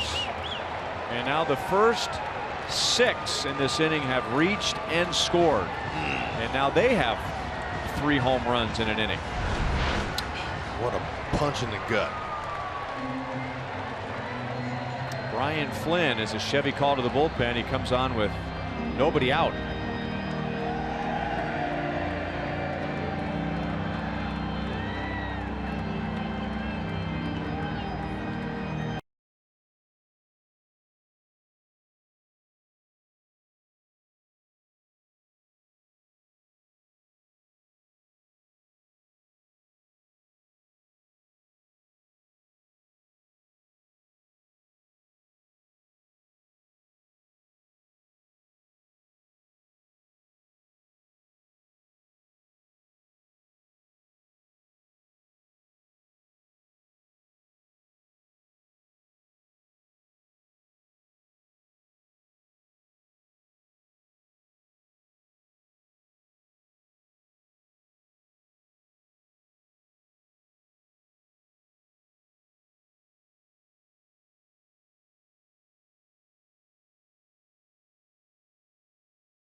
Last night, the bullpen took over in the 6th inning. Today, they come on in the 4th. And I wonder how many viewers today saw the first couple innings of the game and maybe stepped away to go outside and do some yard work. Yeah. Or maybe went to church or ran to the store, and they've turned the TV back on and said, what happened? Well, the Royals have had a 6-run, 3-home run inning, and now the White Sox have had a 6-run, 3-home run inning. And now the first 7 have reached for the White Sox without making an out. That's how Engel greets Brian Flynn.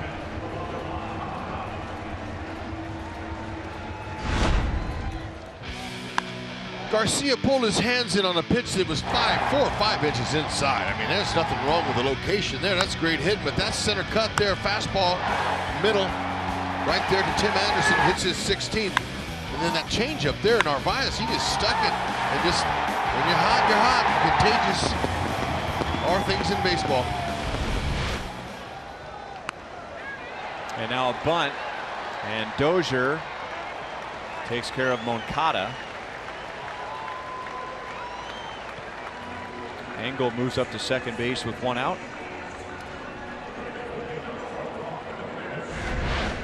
Thank you. Dozier, he saw it coming. Kidding. Yeah. That looked almost like a sacrifice. I know. What the heck? He'll take the out. Ugh. And I think they all know that Flynn's a ground ball machine, and they didn't want to take a chance and roll it into a double play, so they might as well just get him over.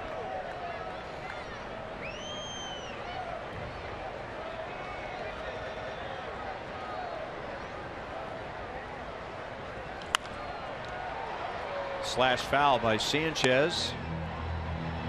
He is singled and flied out to deep center field. Now it's 13 of the 16 White Sox runs in this series have come on a home run.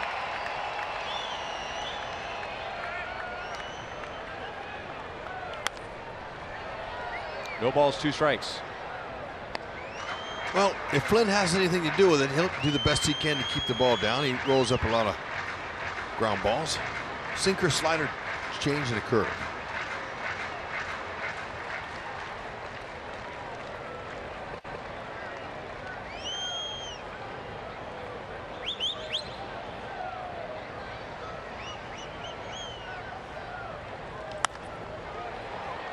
Still 0-2.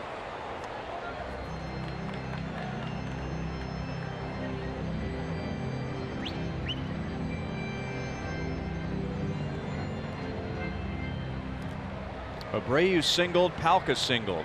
Garcia hit a 3-run home run. Delmonico singled. Anderson hit a 2-run home run. Narvaez hit a solo home run. That's how the White Sox have 6 in the 4th inning. And then Flynn came on and allowed a base hit to Engel, who was bunted to second base by Moncada.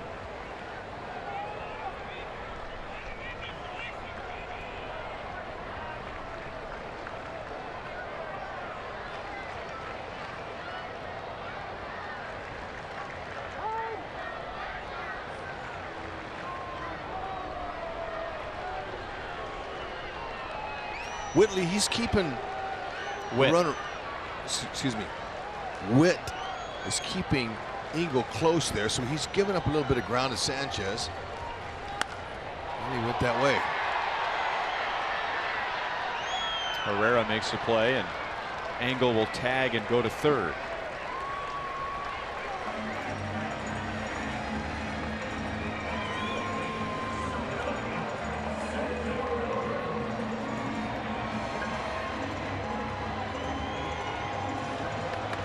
Now Flynn gets Jose Abreu, and he started all this with a single, and Ed Yost says, nope, let's put him on and set up a lefty-lefty with Flynn and Palka.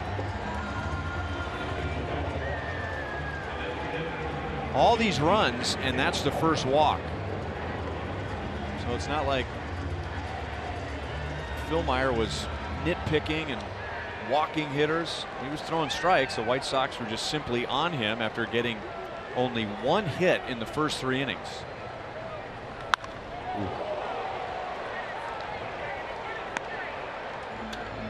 Halka's chipped in this inning with a single and a run scored. He's 1 for 2. Flynn's given up a 306 average to left-handed bats. Right-handed bats 299. So that average is pretty high off him. He needs to get it out and get out of the inning. Anyway, great spot there. Just keep it there.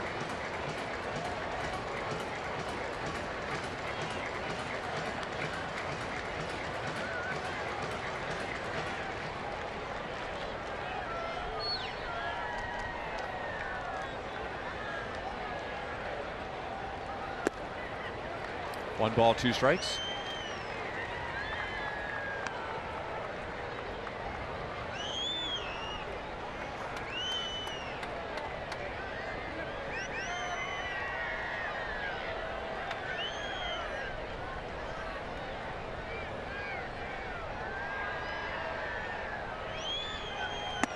Got him.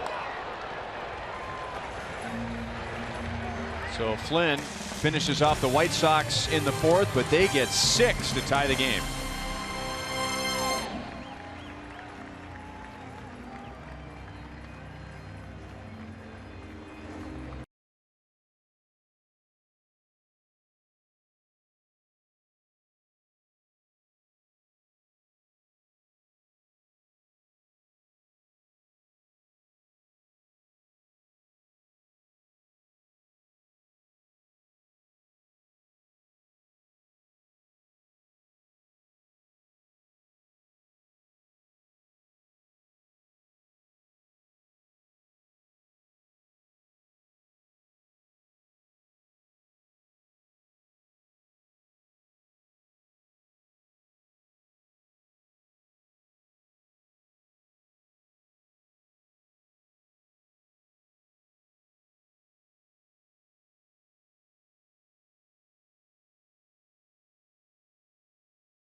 Summer clearance event and get a great deal today.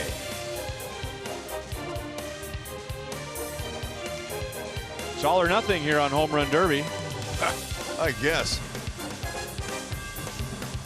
The Royals had a 6-run second inning with 3 home runs, a solo home run, a 2-run home run, and a 3-run home run.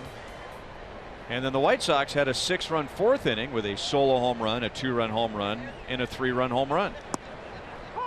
So we're all square. And Jorge Bonifacio leads off for the 3rd time today. Led off that 6-run second with a single, and he also led off the 3rd with a single. And now he's 1-1 with Hector Santiago. All 6 of the Royals runs came against Reynaldo Lopez, who went 2 innings and 1 batter.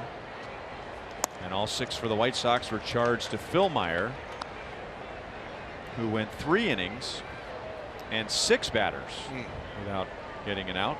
And that came out of nowhere. That was pretty painful for him, I'm sure.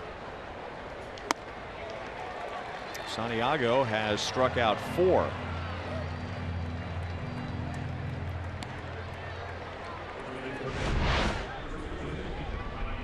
Santiago, he has some deception a little bit in his delivery. They're having a hard time picking him up. His arm speed's the same on his fastball and changeup. Those are his 2 main pitches.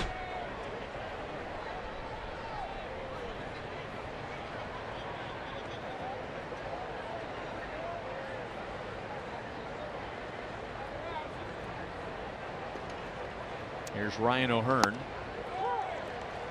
High breaking ball for a strike. Ryan hit the first of the 3-run home runs in the second inning. And then he was the first guy to face Santiago in the third. Santiago struck him out. And now Santiago drops down. Ryan put a good swing on it, but popped it up. And Garcia makes a play, 2 down. The Royals are partnering with their favorite NBA team for Oklahoma City Thunder Day on Sunday, August 26th. Purchase a themed ticket to receive an exclusive Thunder and KC branded cap so you can rep both teams in style. Visit royals.com/theme tickets to purchase now. Nice looking hat.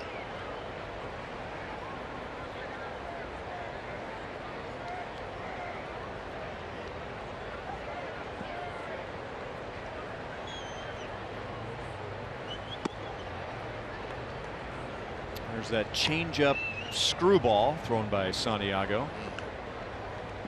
That's a real difficult pitch to, look for. If you're a hitter, you got to look for that heater coming now. Which he got, and it was high. Herrera walked and scored in the 6-run second. And then he flied to center against Santiago. Well, after the Royals scored 6 in the second inning, I mentioned Heath Fillmyer was textbook in the bottom of the second. He got the White Sox 1-2-3. Santiago's trying to do the same thing right after his offense scores 6. Get those guys back in the dugout and back at the plate. And he's retired Bonifacio and O'Hearn, and now he's 2-2 with Herrera.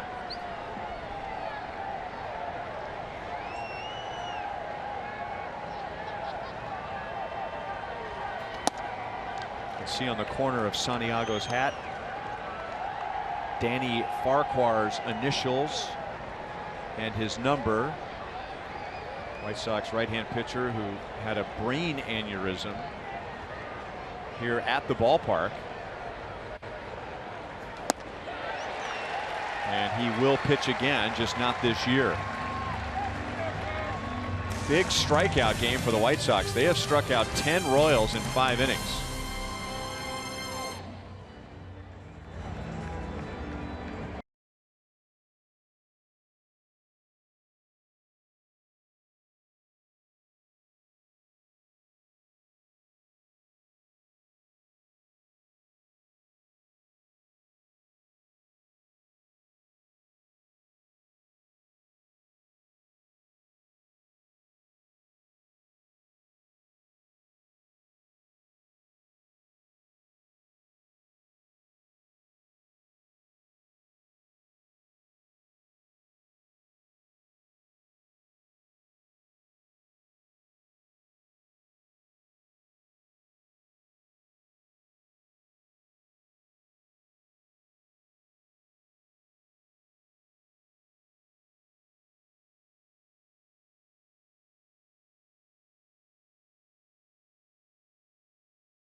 His home run was the first of 3 in the 4th inning.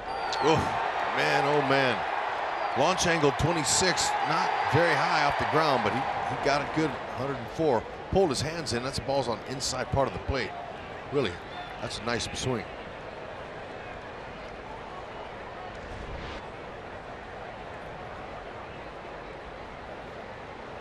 He'd really been scuffling before hitting that home run, and not just against the Royals. That was his first RBI against the Royals this year. But before the home run in August, and for Garcia, that's 17 games, he was 6 for 58. That's just a little bit over 100. 1 ball, 1 strike. Well, you know, one of the problems he's having is that he's swinging at everything. He just has 8 walks. And sometimes guys think they got to swing their way out of a slump, and then other times you just got to be patient. Good location, 1 and 2. And then when you're patient, you get a strike called against you.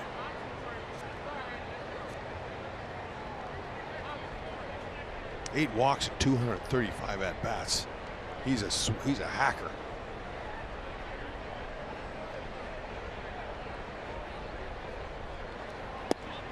And every good hitter, despite popular belief these days, every good hitter goes to the plate looking for a pitch to hit. They're not up there hoping to get a walk.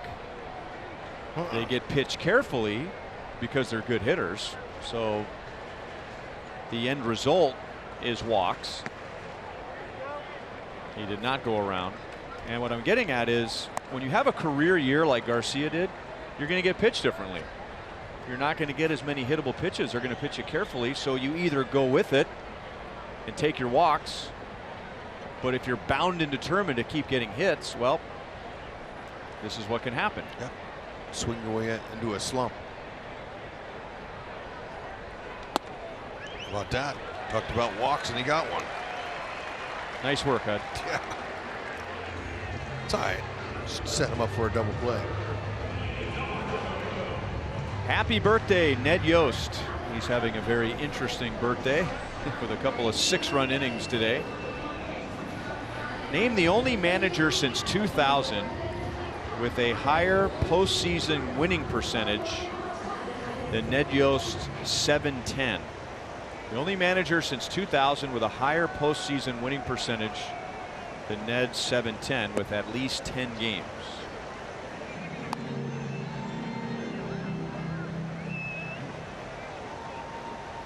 Joe Madden. I don't know, just he's had a few opportunities. Okay. Just giving you a name.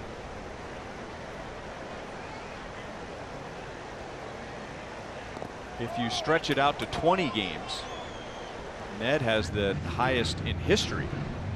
Wow. And that 8-0 beginning to the 2014 season sure helped. Has never been done before. How about Bochy? That would be a good choice, but we're talking winning percentage, not total number of wins, but we'll put him down.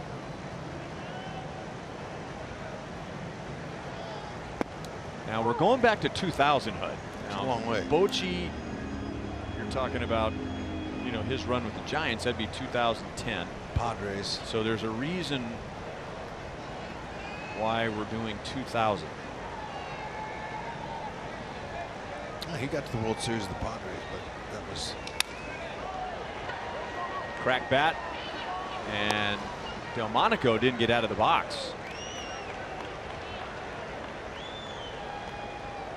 He said something to the home plate umpire on the way back. We'll see if he takes the field in the next half inning. Well, he wasn't sure exactly where it went. Sometimes that happens. Well, he got a pat on the rear end from his manager, who's not afraid to take a guy out. Yeah, okay, that's a high heater. Got way in on him. He didn't see it. How could you not? It was right in front of him. Look at Salvi. He's helping him out. He's saying, let's go. There's the ball.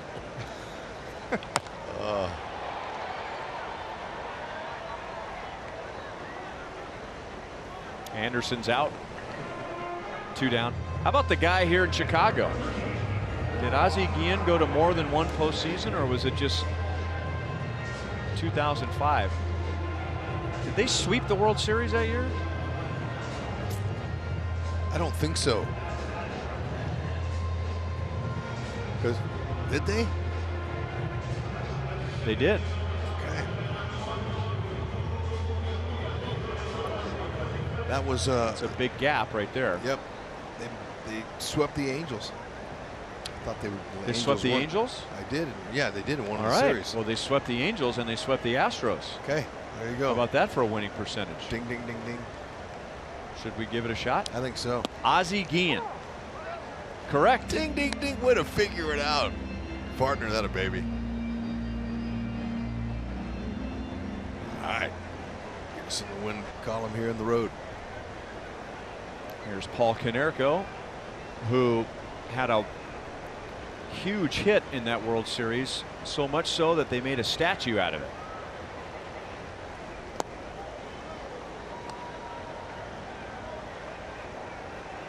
There it is. Big home run as he was rounding first base. We were here a couple years ago for the Paul Konerko Day, honoring his career. And he's doing the game on TV today with Hawk Harrelson. Here's Hawk. This is his last year as broadcaster for the White Sox on TV. He's just doing Sunday home games. Base hit left field. Coming around third, Garcia. Bonifacio's throw arrives late. A play at second, and Narvaez is out, but he drives in the go-ahead run. So the White Sox have come back from a 6-0 deficit, and now they lead by 1, but a lot of baseball left today.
Abisail Garcia, who reached with a leadoff walk, and here's how the White Sox got the run and the Royals got the last out.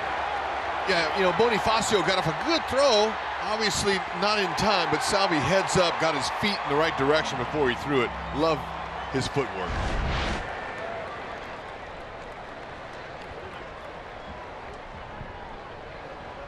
Royals will have Dozier, Phillips, and Mondesi in our Sonic Slam inning. Our contestant is Sherry Whipple from Olathe.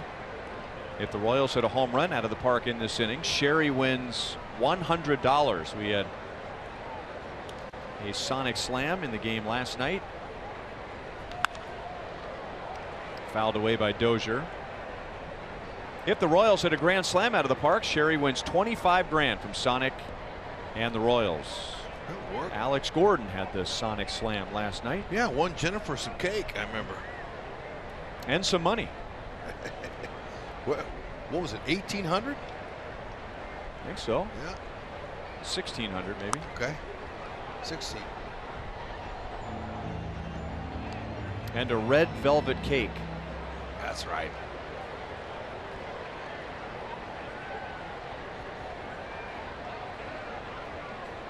Dozier is singled, scored a run, and grounded out. And Hector Santiago has done a fantastic job. He came out of the bullpen in the 3rd inning. 1 inning after the starter Lopez gave up 6, and he has 3 scoreless innings and big strikeouts.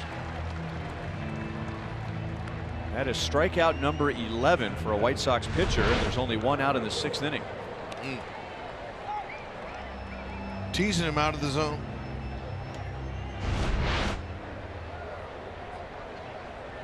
Santiago using mainly fastball, changeup.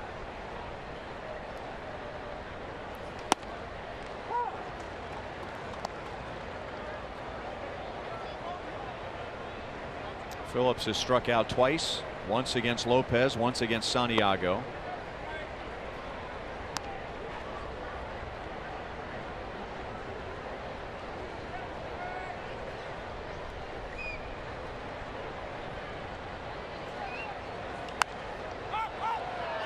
That'll be out of play.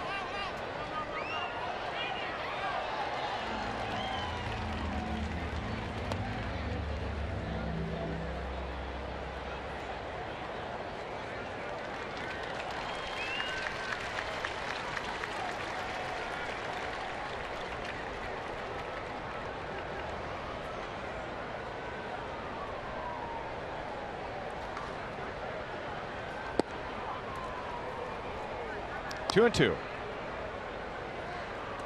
Santiago has been mostly a starter in his career, so this was the right guy for Rick Renteria to bring in when he had to go to his bullpen in the 3rd.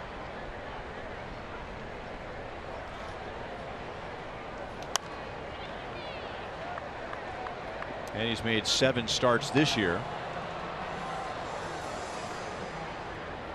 A 30th round draft pick, Hector Santiago, out of Okaloosa Walton Community College in Florida. That's a lot. You know anybody else who's gone there? Never heard of the place.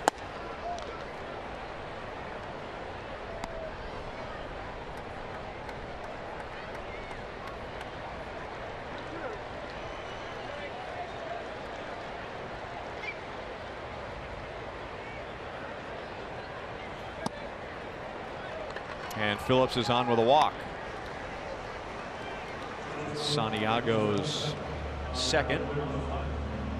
Students, join us at the K every Wednesday for a new low price of just $5 with your student ID. Plus, enjoy a happy hour special at the Boulevard Grill concession stand as you listen to live local music on the Outfield Experience stage before the game. Come check out our next local artist, Jessica Page, on Wednesday, August 29th.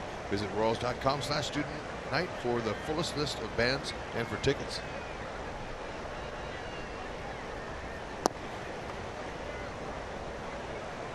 Well, as it turns out, Santiago is one of 4 players who attended Okaloosa Walton College in Niceville, Florida. Okay. Who are the others? Do we know? Jeff Farnsworth. Okay. Not to be confused with Kyle Farnsworth.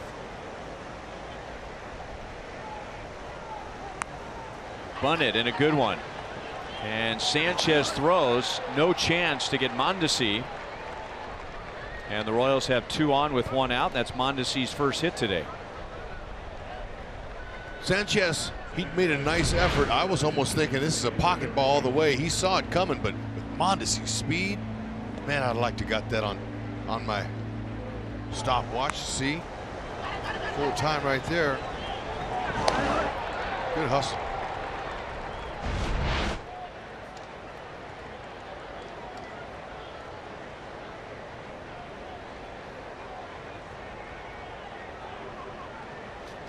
And here's Whit Merrifield, who has a 3-run home run today and an infield single.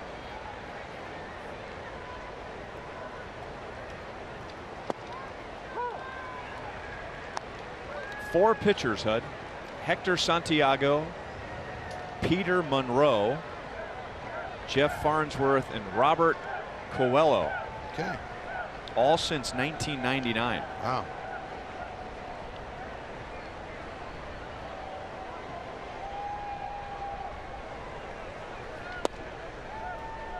1 ball, 1 strike. StatCast, who will show you his homer. It was the ball was launched at 37 degrees. Don't have to hit him far here to get him out. Hitting 352 against southpaws. 6 of his 8 homers are off of lefties. To Garcia and right. Phillips goes back to tag. Garcia can throw, but his throw is cut off. So it's 1st and 3rd with 2 down.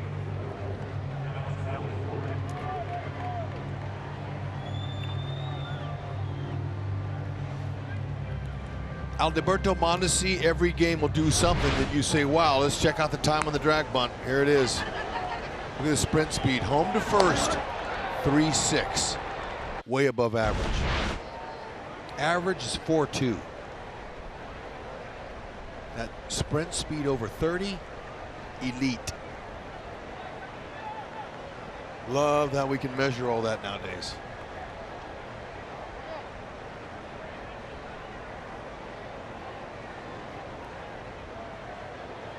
Alex Gordon walked in his only plate appearance against Santiago today. He also has a solo home run.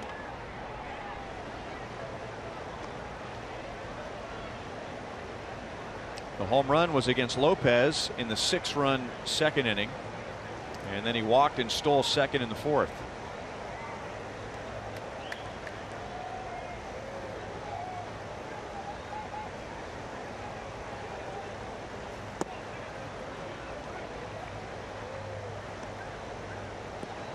One and 0.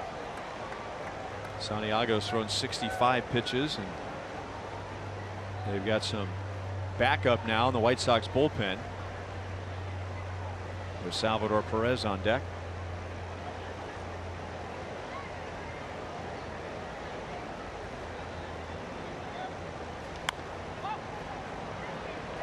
Sanchez reaches over the railing and didn't know there were 3 outs. So the Royals had runners at the corners, 1 out, and now Santiago has 4 scoreless innings.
May start Tuesday.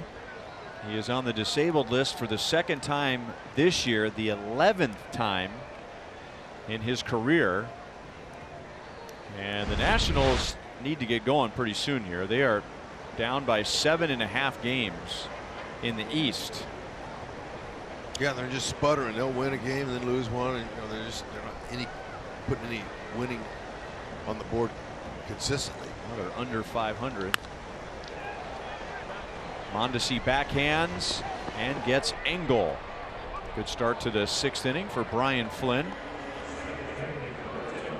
And Engel is 1 for 3, and that start would be a big one for the Nationals because it would be against Philadelphia. That's the team in front of them right now. And a couple of years ago, Washington signed Steven Strasburg to a 7-year extension, and he just can't stay healthy.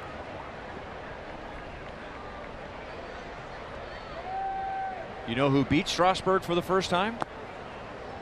No. Kansas City Royals. Back in 2010, outpitched by Brian Bannister in a 1-0 game. Wow. And he was the talk of the baseball world. He was one of the best college pitchers ever. Coming out of San Diego State. He struck out 14 in his big league debut. And every time he took the mound, it was an event, and the Royals were the first team to beat him. Oh. I saw a special about Tony Gwynn when he was a coach there. The late Tony Gwynn, Hall of Famer. And Strasburg got to play for him, said it's one of the highlights of his life.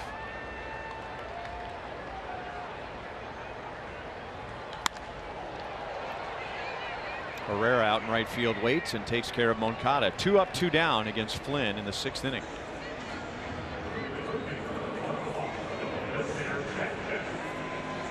He's from San Diego, so probably was a huge Tony Gwynn fan. All of a sudden he's your college coach. Yeah. Can you imagine that? Yeah, he said not the highlight of his career, of his life. Got to pitch for him.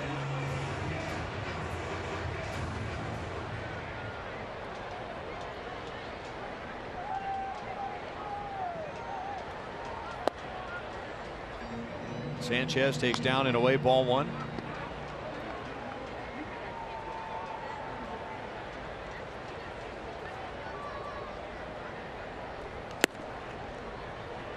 Two and 0 on Yolmer Sanchez. Flynn came on and got all 3 outs in the 4th inning after the White Sox scored 6. They scored 6 runs without making an out to tie the game in the 4th. And then they took the lead in the 5th.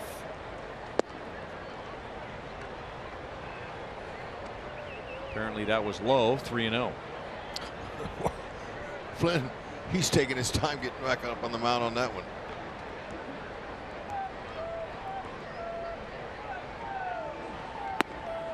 But that was a strike. 3-1.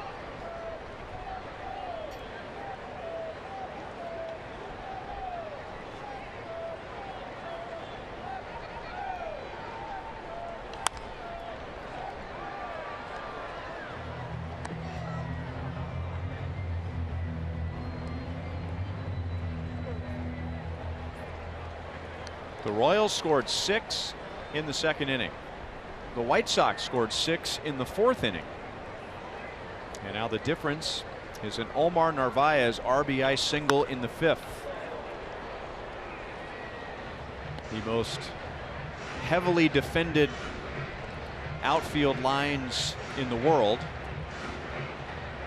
You have 3 guys down there, 2 with gloves. Yeah. Nobody's getting on that field. Not true. Since they had that. Since father and son charged the field here and attacked Royals first base coach Tom Gamboa. And then the next year someone ran on the field when the Royals were here and went after Laz Diaz, the first base umpire. Yes, they've had some issues, but like I said, it's airtight now. 3 up, 3 down for Flynn in the bottom of the 6th.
Merrifield and Alex Gordon homered in a 6-run second inning for the Royals.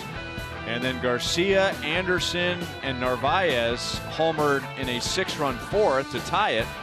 And then Narvaez again. That base hit scored Garcia, and that's the difference in the game right now. 7-6 Chicago, with the Royals coming up in the 7th inning.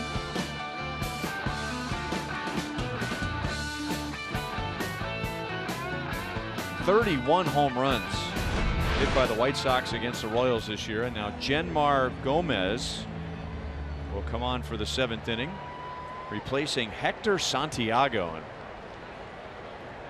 Santiago, no matter what happens today, will be discussed, I'm sure, by White Sox manager Rick Renteria after the game today. Oh, man. 4 scoreless after his starter came out in the 3rd inning after 1 batter.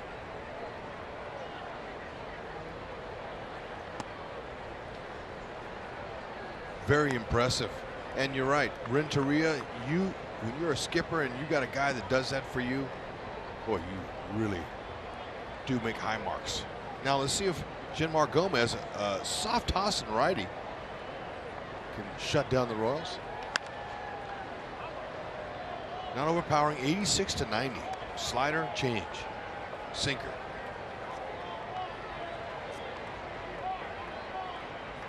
Tough day for Salvi with 3 strikeouts, all swinging. And the Royals have had a lot of strikeouts today. Royals have made 18 outs, 11 by way of strikeouts.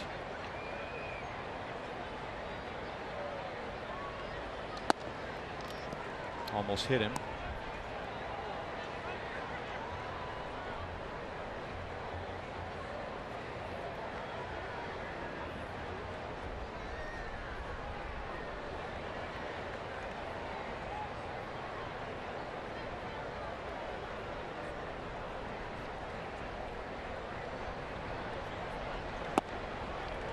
Two balls, 2 strikes.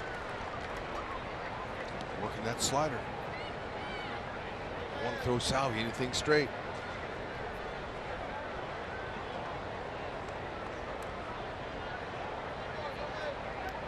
Two years ago, Gomez had 37 saves for the Phillies.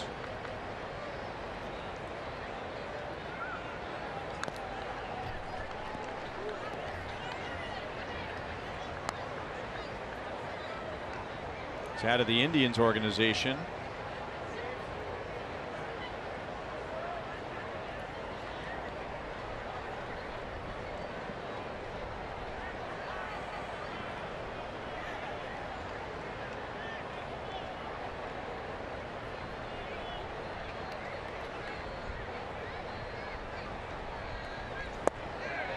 And that's a 4 strikeout day for Salvador Perez.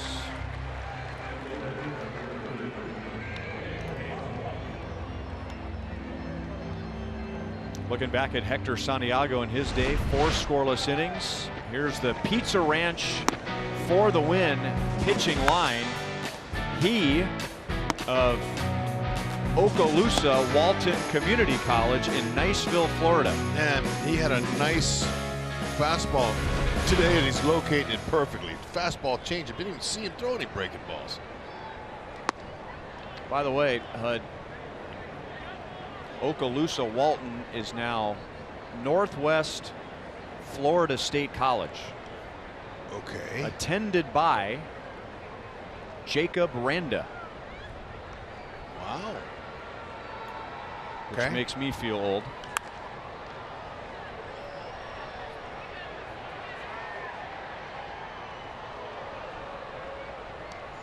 That would be Joe Randa's son. Joe's oldest son. Okay. So there you go. That's a little easier college to remember. Northwest Florida State. Thank you for that.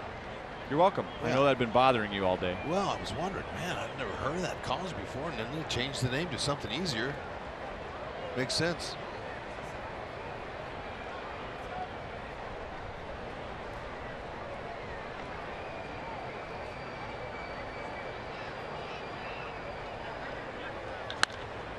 Another base hit to left field. That was a carbon copy of Bonifacio's first 2 hits today. Line drives to left field, so he's 3 out of 4. Yeah, like how he's trusting his hands now, and he always has. But you know, it just seems like he's got some renewed confidence going. Always have had a nice short stride. I love his stride. He doesn't get off balance hardly at all. And look at him. He's got a little top hand takeoff follow through.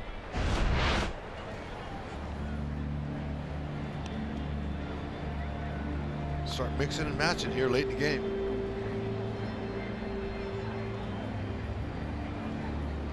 Ryan O'Hearn's coming up. He already has a home run today. And Rick Renteria has 4 lefties in his bullpen. This is Xavier Cedeno.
You don't hear a lot about Chris Davis, who's working on another 40 home run season.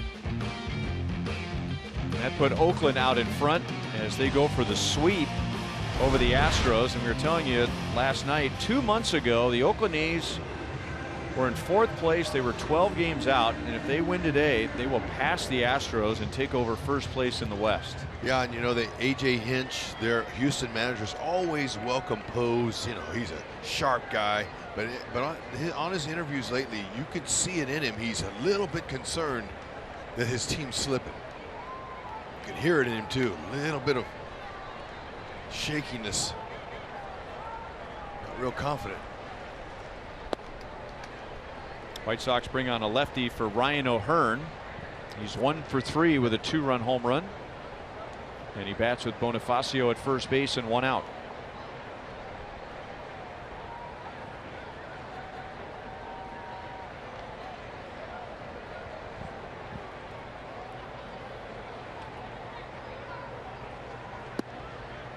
Cedeno, he's kind of similar to Hector Santiago, not overpowering. He'll cut the fastball, 87 to 92 curve and a change. Finesse lefty. Think opposite field unless he hangs you one. Then take the lead.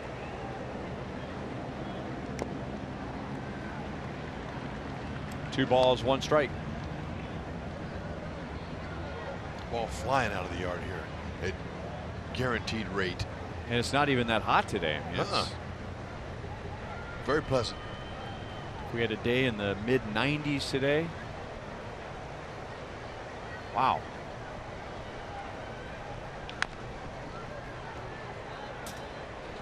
Two and two. Ryan is 0 for 10 so far in the big leagues against lefties. They would have brought a lefty in to face him anyway. Rick Renteria has 4 lefties available in his bullpen, and this is the second one he's used today. His first lefty, Hector Santiago, has already given him 4 scoreless innings out of the pen. Runner at first is the responsibility of Gomez. 3-2.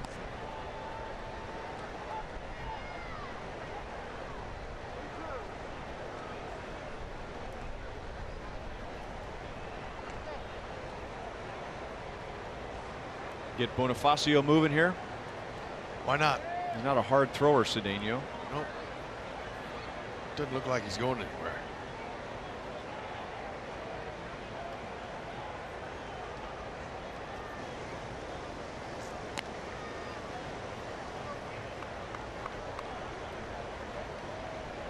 Cedeno pitched an inning and a third last night. And the first man he faced was Ryan O'Hearn, and he got him to ground out to second base. Not running, and O'Hearn lifts it high into left center field. Nicky Delmonico makes the play. 2 outs. Quality family time at the K has never been easier with Family Fun Day Sundays, presented by Academy Sports and Outdoors. Enjoy pregame activities for the whole family, including face painters, games in the outfield experience, and pregame player autographs with signature Sundays. After the game, kids under 14 can test their speed rounding the bases on the field with the Kansas City Zoo Fun Run. Get your tickets at royals.com/Sunday. Does that say Sunday Fun Day on it? Looks like it could. It's got a penguin on there. Yeah. Nothing says Sunday Fun Day like a penguin. Right. Those guys, they have a lot of fun on Sundays. Plus they can. You think penguins are wild? You ought to see them on Sundays. Yeah, and Very irreverent of them, but they're crazy on Sundays. running the bases is their specialty.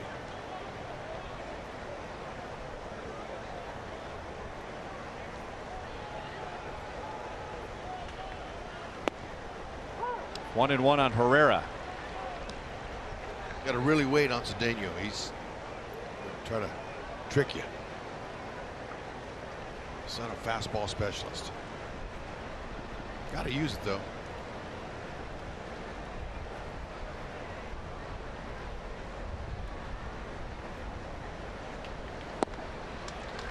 One ball, 2 strikes.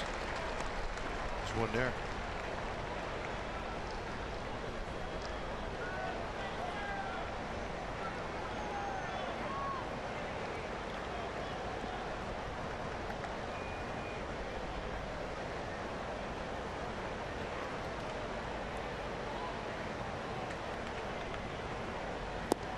And Cedeno gets the job done. He comes out of the bullpen and sets down both Royals he faces, and Bonifacio is left at first base. It is stretch time here in Chicago, and on this Sunday we'll stay here for God Bless America.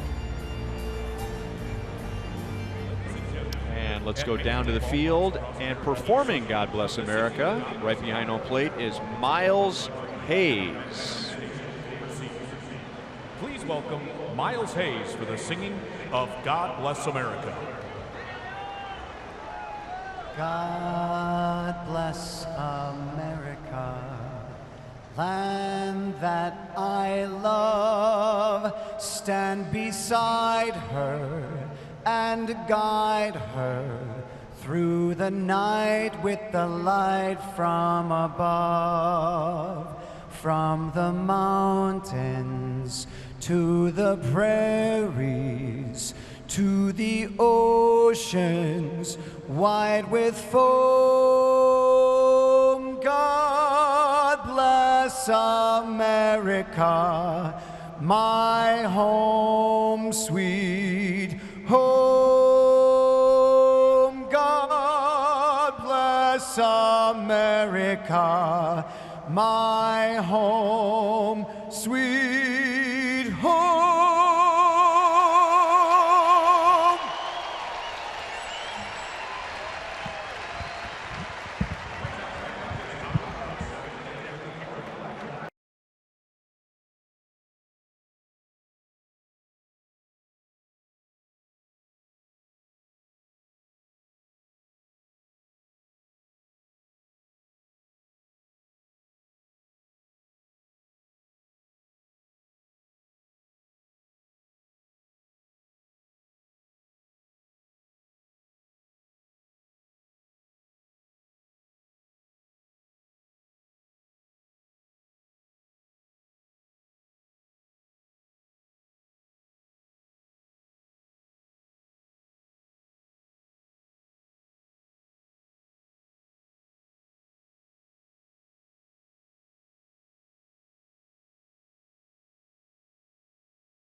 And guys, check out these numbers. This is the Royals' second-round draft pick last year. Left-handed hitting catcher MJ Melendez, an all-star this year, known for his defense, but the offense has really come around over his last 10 games, batting .389. And last night he was a double shy of the cycle, a catcher with a homer, a triple, a single, and in the 9th inning he tried to stretch a single into a double, and he was thrown out at second base in a win. They love this kid. And to put it in a little perspective, he was born, about 2 months after Mark McGwire hit his 70th home run back in 1998. Oh. How old do you feel? Oh. Wow. Good for him. That was only like 7 years ago, wasn't it? Seems like it. But that's an offensive catcher there, sounds like. That's a catcher first. Love that he tried to stretch a single into a double. I do Why too. not? Exactly. With a lead, dead lead. Jason Hamill gets the bottom of the 7th.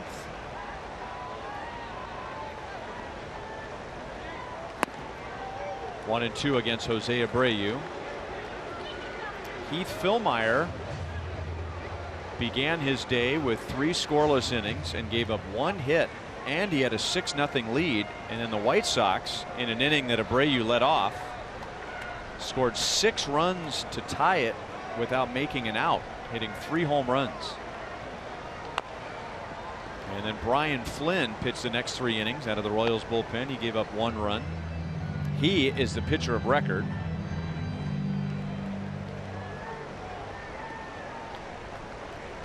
Hamill's got 4 pitches. He'll mix 90 to 95. He's got a little bit more velocity out of that bullpen. Okay. Abreu down 1-2.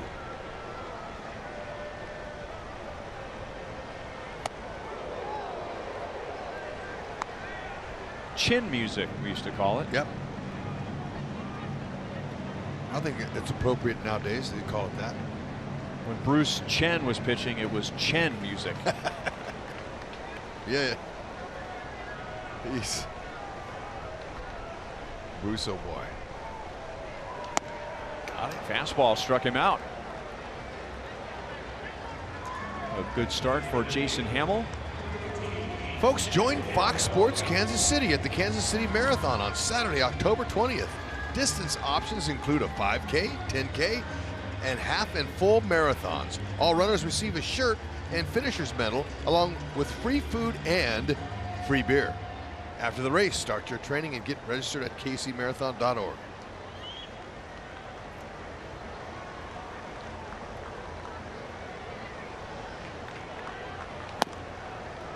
Oh, 0-1 on Daniel Palka.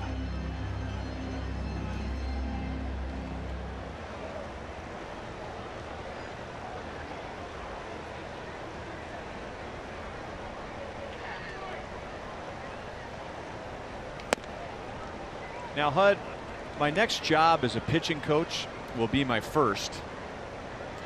And yet, watching what Jason Hamill did last year when he went from the windup to the stretch, yep, and it simplified his mechanics.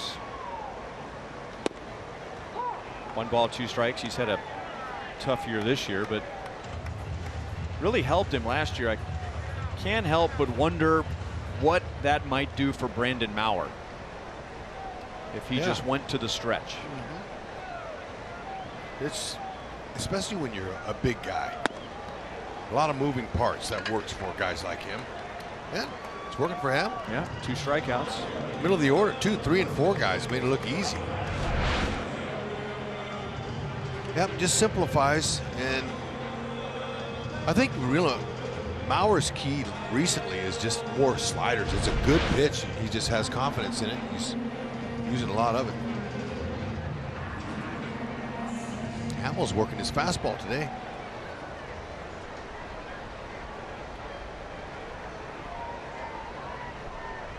And now he gets Avisail Garcia, who has scored the go-ahead run.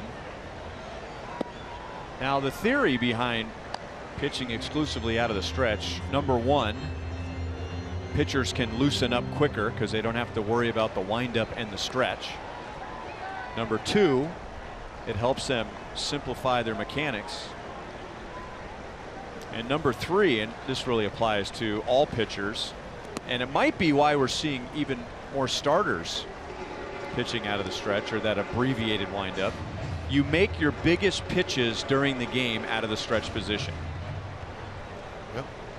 I think you might apply for a pitching coach job somewhere down the line. Well, that's about all I can offer right there. That's pretty now, good. how to do that and what to do with your mechanics and release point, that's for somebody else. That was good. Hamill comes in. He gets a 3 up, 3 down, 7th inning with 2 strikeouts. We've seen a combined 20 strikeouts today.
Petersburg after today's game. Had the guys pitching on Wednesday for the Rays and Thursday for the Royals. We're going to keep them anonymous right now. Okay. They'll be on 60 Minutes tonight. Their identity and voice disguised. We'll see how they do on the mound at Tropicana Field. Yeah, I guarantee you they'll show up for that day. Somebody will. They just don't know right now. Luis Avilan. He is the 3rd of 4 left-handed relievers for Rick Renteria. He'll come on and get Dozier, Phillips, and Mondesi. He is the 5th White Sox pitcher today. Fastball, curveball, changeup. 91 to 96. Throws a little harder.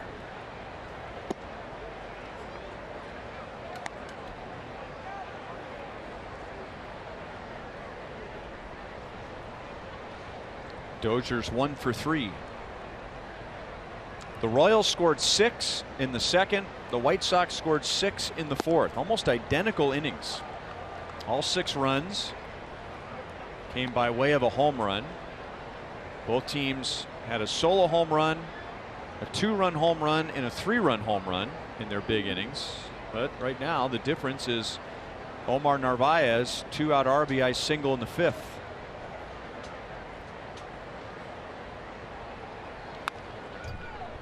One and 2 on Dozier. We had the right swing against the lefty Avilan. There's Narvaez. He homered to tie the game in that 6-run 4th inning, and then had the base hit to put the White Sox ahead in the 5th. And we've been talking a lot about him and how he picked up his game when Wellington Castile was suspended. That's a called 3rd strike.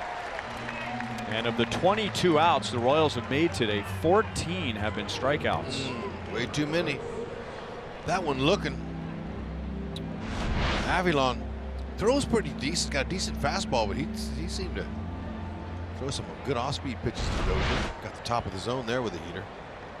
And he has Danny Farquhar's initials and number on his cap.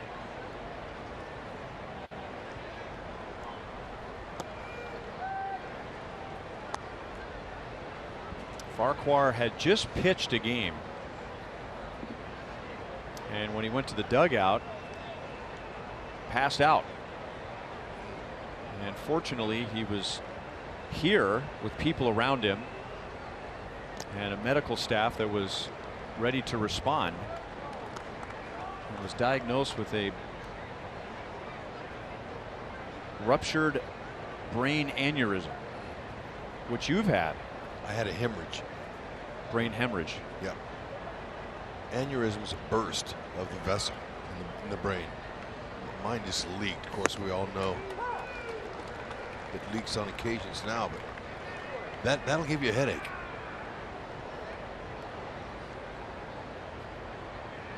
Now, you were never unconscious, right? You just had a terrible headache. Yep. Never lost consciousness, thankfully. But at least his family, and we showed a video last time we were here of him and his family and throwing out the first pitch, and I mean, that was a really joyous occasion to see that.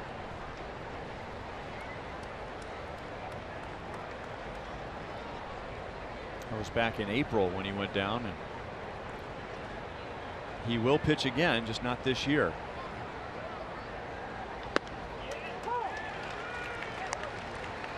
Three and two. Herm Snyder, their 40-year head athletic trainer, has seen a lot of injuries in his time, from Bo Jackson's hip replacement to, but he's never had any type of a brain injury before he had to deal with, and he said he's lucky he was there with us so we could get him some help right away. Get on there. No play.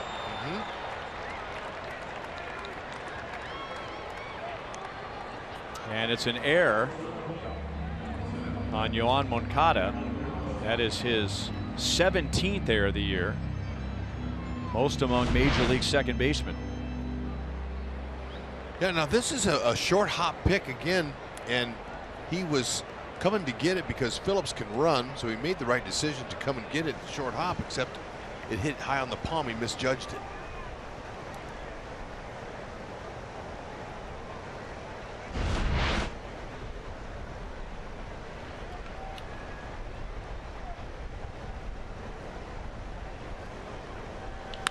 Now Mondesi lines it to Anderson, who throws back for a double play.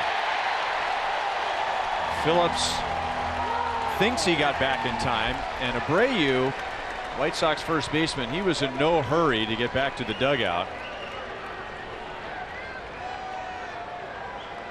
Well, you definitely don't want to get doubled up, and he did.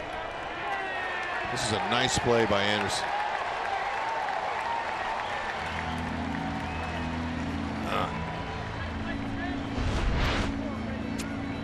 Inning over.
by Ford, going further so you can.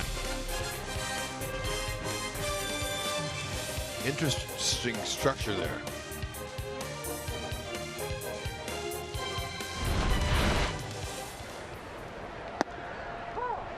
Jason Hamill stays on for the bottom of the 8th inning. After he got the middle of the White Sox order, 3 up, 3 down in the 7th with a couple of strikeouts, and now it's Delmonico, Anderson, and Narvaez.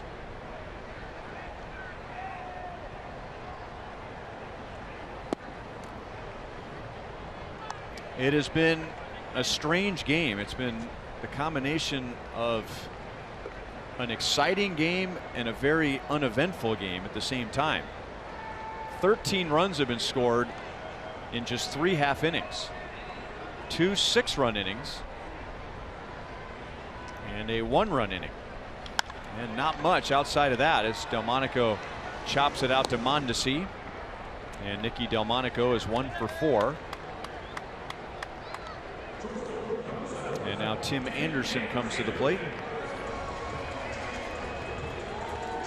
There's our Pepsi fan of the game. What's he working on there, Hud? Looks like some chicken fingers. I think it is. He's out in the bleachers. Loving his snack and love being here. You got the right color on too.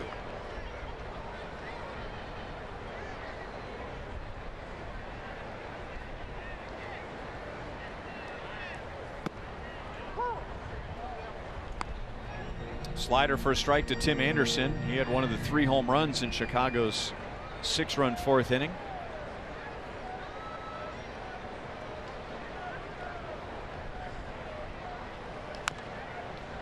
Remember when the White Sox hit 5 home runs on opening day at Kauffman Stadium? Heck yeah, I don't know if I'll ever forget that. Tim Anderson had 2 of the home runs. And he was the first White Sox shortstop to hit a home run on opening day. Oh. He's down on strikes. That's 3 strikeouts for Hamill. Now, if you were talking about the Diamondbacks or the Rays, that would be one thing, but we're talking about a team that goes back to 1900. Never had a shortstop hit a home run on opening day, and Anderson hit 2. Yeah, that's crazy. You'd have thought the answer to today's trivia question might have done that. Point, Ozzie Guillen.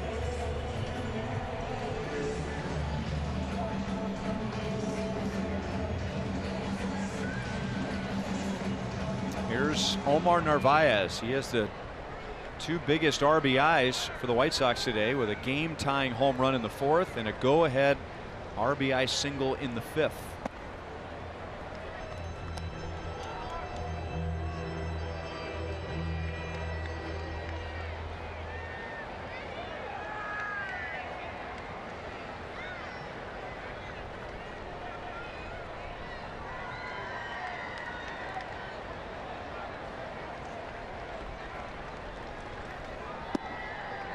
One ball, 1 strike.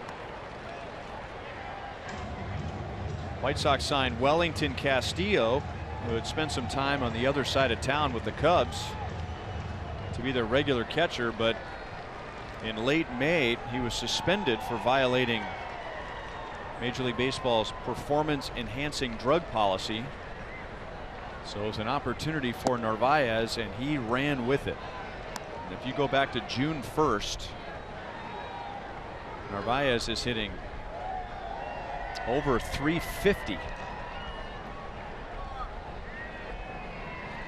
No, he'll always have a job, whether it's as a regular or even a backup, because you can hit a fastball like he can, and you're a left-hand catcher. I love that combination.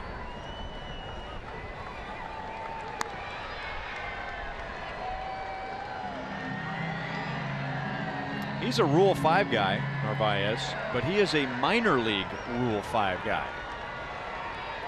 So not only was he unprotected by the Rays organization, but they didn't even anticipate him being selected.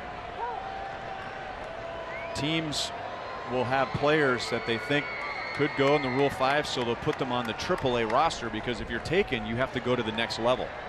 So you figure, well, they may not take these guys because they're going to have to put them in the big leagues. Well, there's also a minor league phase where if a guy's on the single A or double A roster, you can still take him in the Rule 5. And all they have to do is move up to the next level in the minor leagues. So yep, that's worth it almost. And you know, you catch a certain team's eye. That's all it takes. And you have to have the will to do it. MLB.TV is now available at a lower price. For $49.99, watch every out-of-market regular season game. Plus, get a free subscription to MLB At Bat Premium. Blackout and other restrictions apply. Visit MLB.TV to take advantage of this special offer.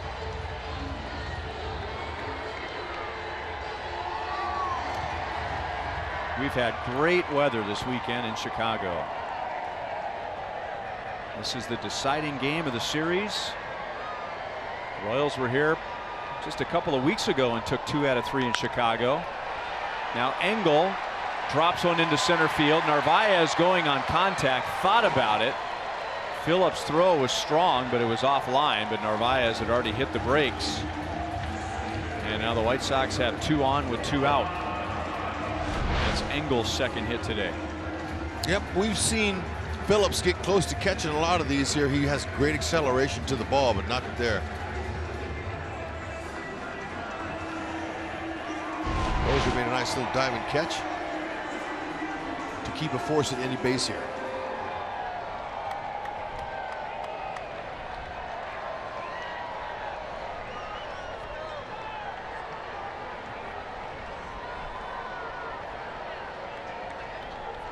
Yohan Moncada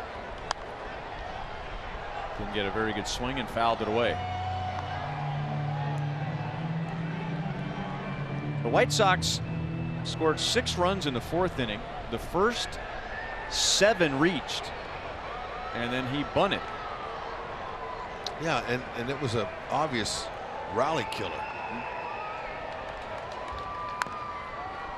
No balls, 2 strikes. You know, I don't know if he's been this inconsistent just against us, but I've seen a lot of inconsistencies from him. Mental lapses, physical things, not knowing what to do in certain situations, and a whole boatload of frying pan hands.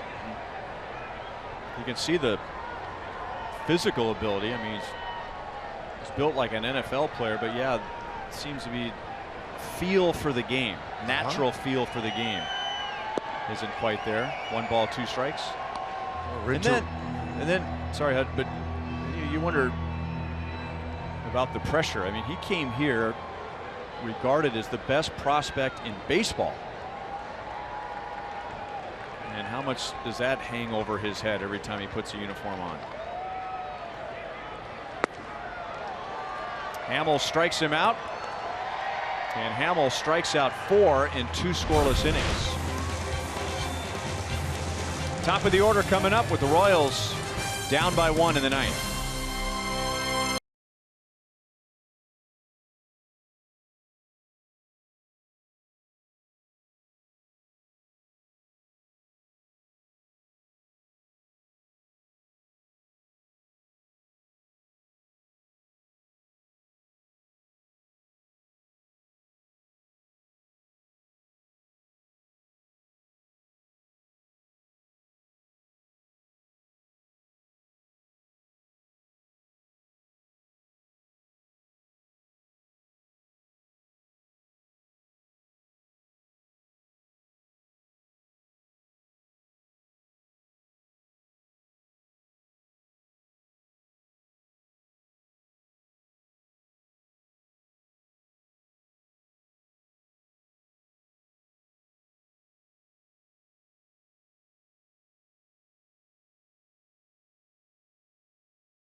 reproduced or retransmitted in any form, and the accounts and descriptions of this game may not be disseminated without the express written consent of the Kansas City Royals Baseball Club.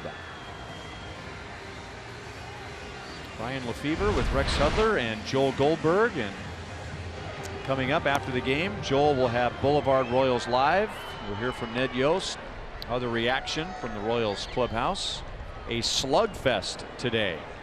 2 6-run innings, both had 3 home runs. And now the Royals, with the top of the order coming up, are hoping to rally against Thiago Vieira, who has 1 career save. And he brings a 6.43 ERA into the 9th inning with Merrifield, Gordon, and Perez coming up. Time to get him. Opponents aren't hitting a whole lot off him, but he's given up some hits at the wrong time in that ERA. But 95 to 100, he's got an arm. He's got the pedigree for it on the pop-up. Garcia makes a play. 1 pitch, 1 out. That's Leury Garcia. He takes over in left field for Nicky Delmonico. And now Alex Gordon, who is homered. And here comes Rick Renteria. If the Royals hit a triple in the game, a $1,000 donation will be made to the KC Urban Youth Academy. Heck of a job, Vieira. It is Meet the White Sox Bullpen Day. This is Jace Fry.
Will he shower after the game or just put his street clothes on? Oh no, he'll shower. Okay. If you don't, that's not good. Here's Jace Fry, and he'll pitch to Alex Gordon and flips a curveball in for a strike. This is the 7th White Sox pitcher today, and Rick Renteria had to go to his bullpen in the 3rd after 1 batter in the 3rd inning. Well, maybe it'll backfire. We'll see. 88 to 95 is sinking fastball. Slider, change, and curve. And Alex is hitting pitches out of both arms. It don't matter, left or right. Got a nice approach. 1-2.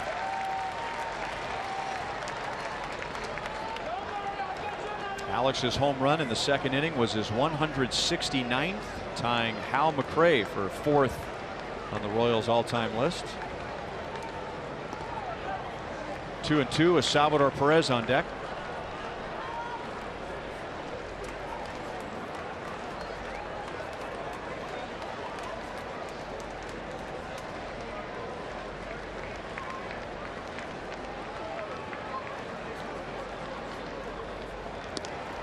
3 balls, 2 strikes. And there is no more motivated hitter in this stadium right now than Salvador Perez. He would love to come up with Alex Gordon on and get the chance to put the Royals in front. Yep. But he will come up with a chance to tie the game as Alex strikes out. And there have been big strikeouts today. That is the 15th strikeout by a White Sox pitcher today. 4 against Salvador Perez.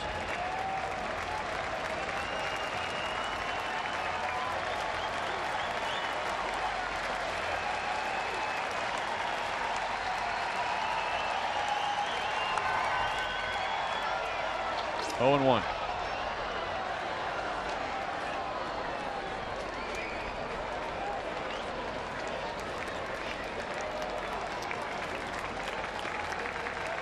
That's the first time that Salvi has struck out 4 times in a game.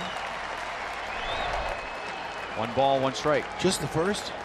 Huh. Well, do anything you can to put the ball in play here. Hope to find a hole.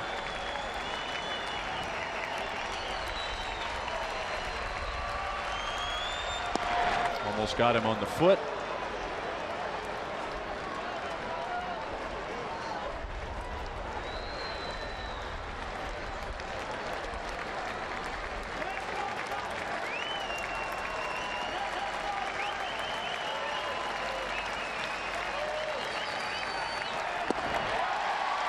Two and 2.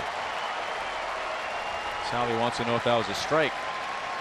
Fastball had some late cutting action in on him.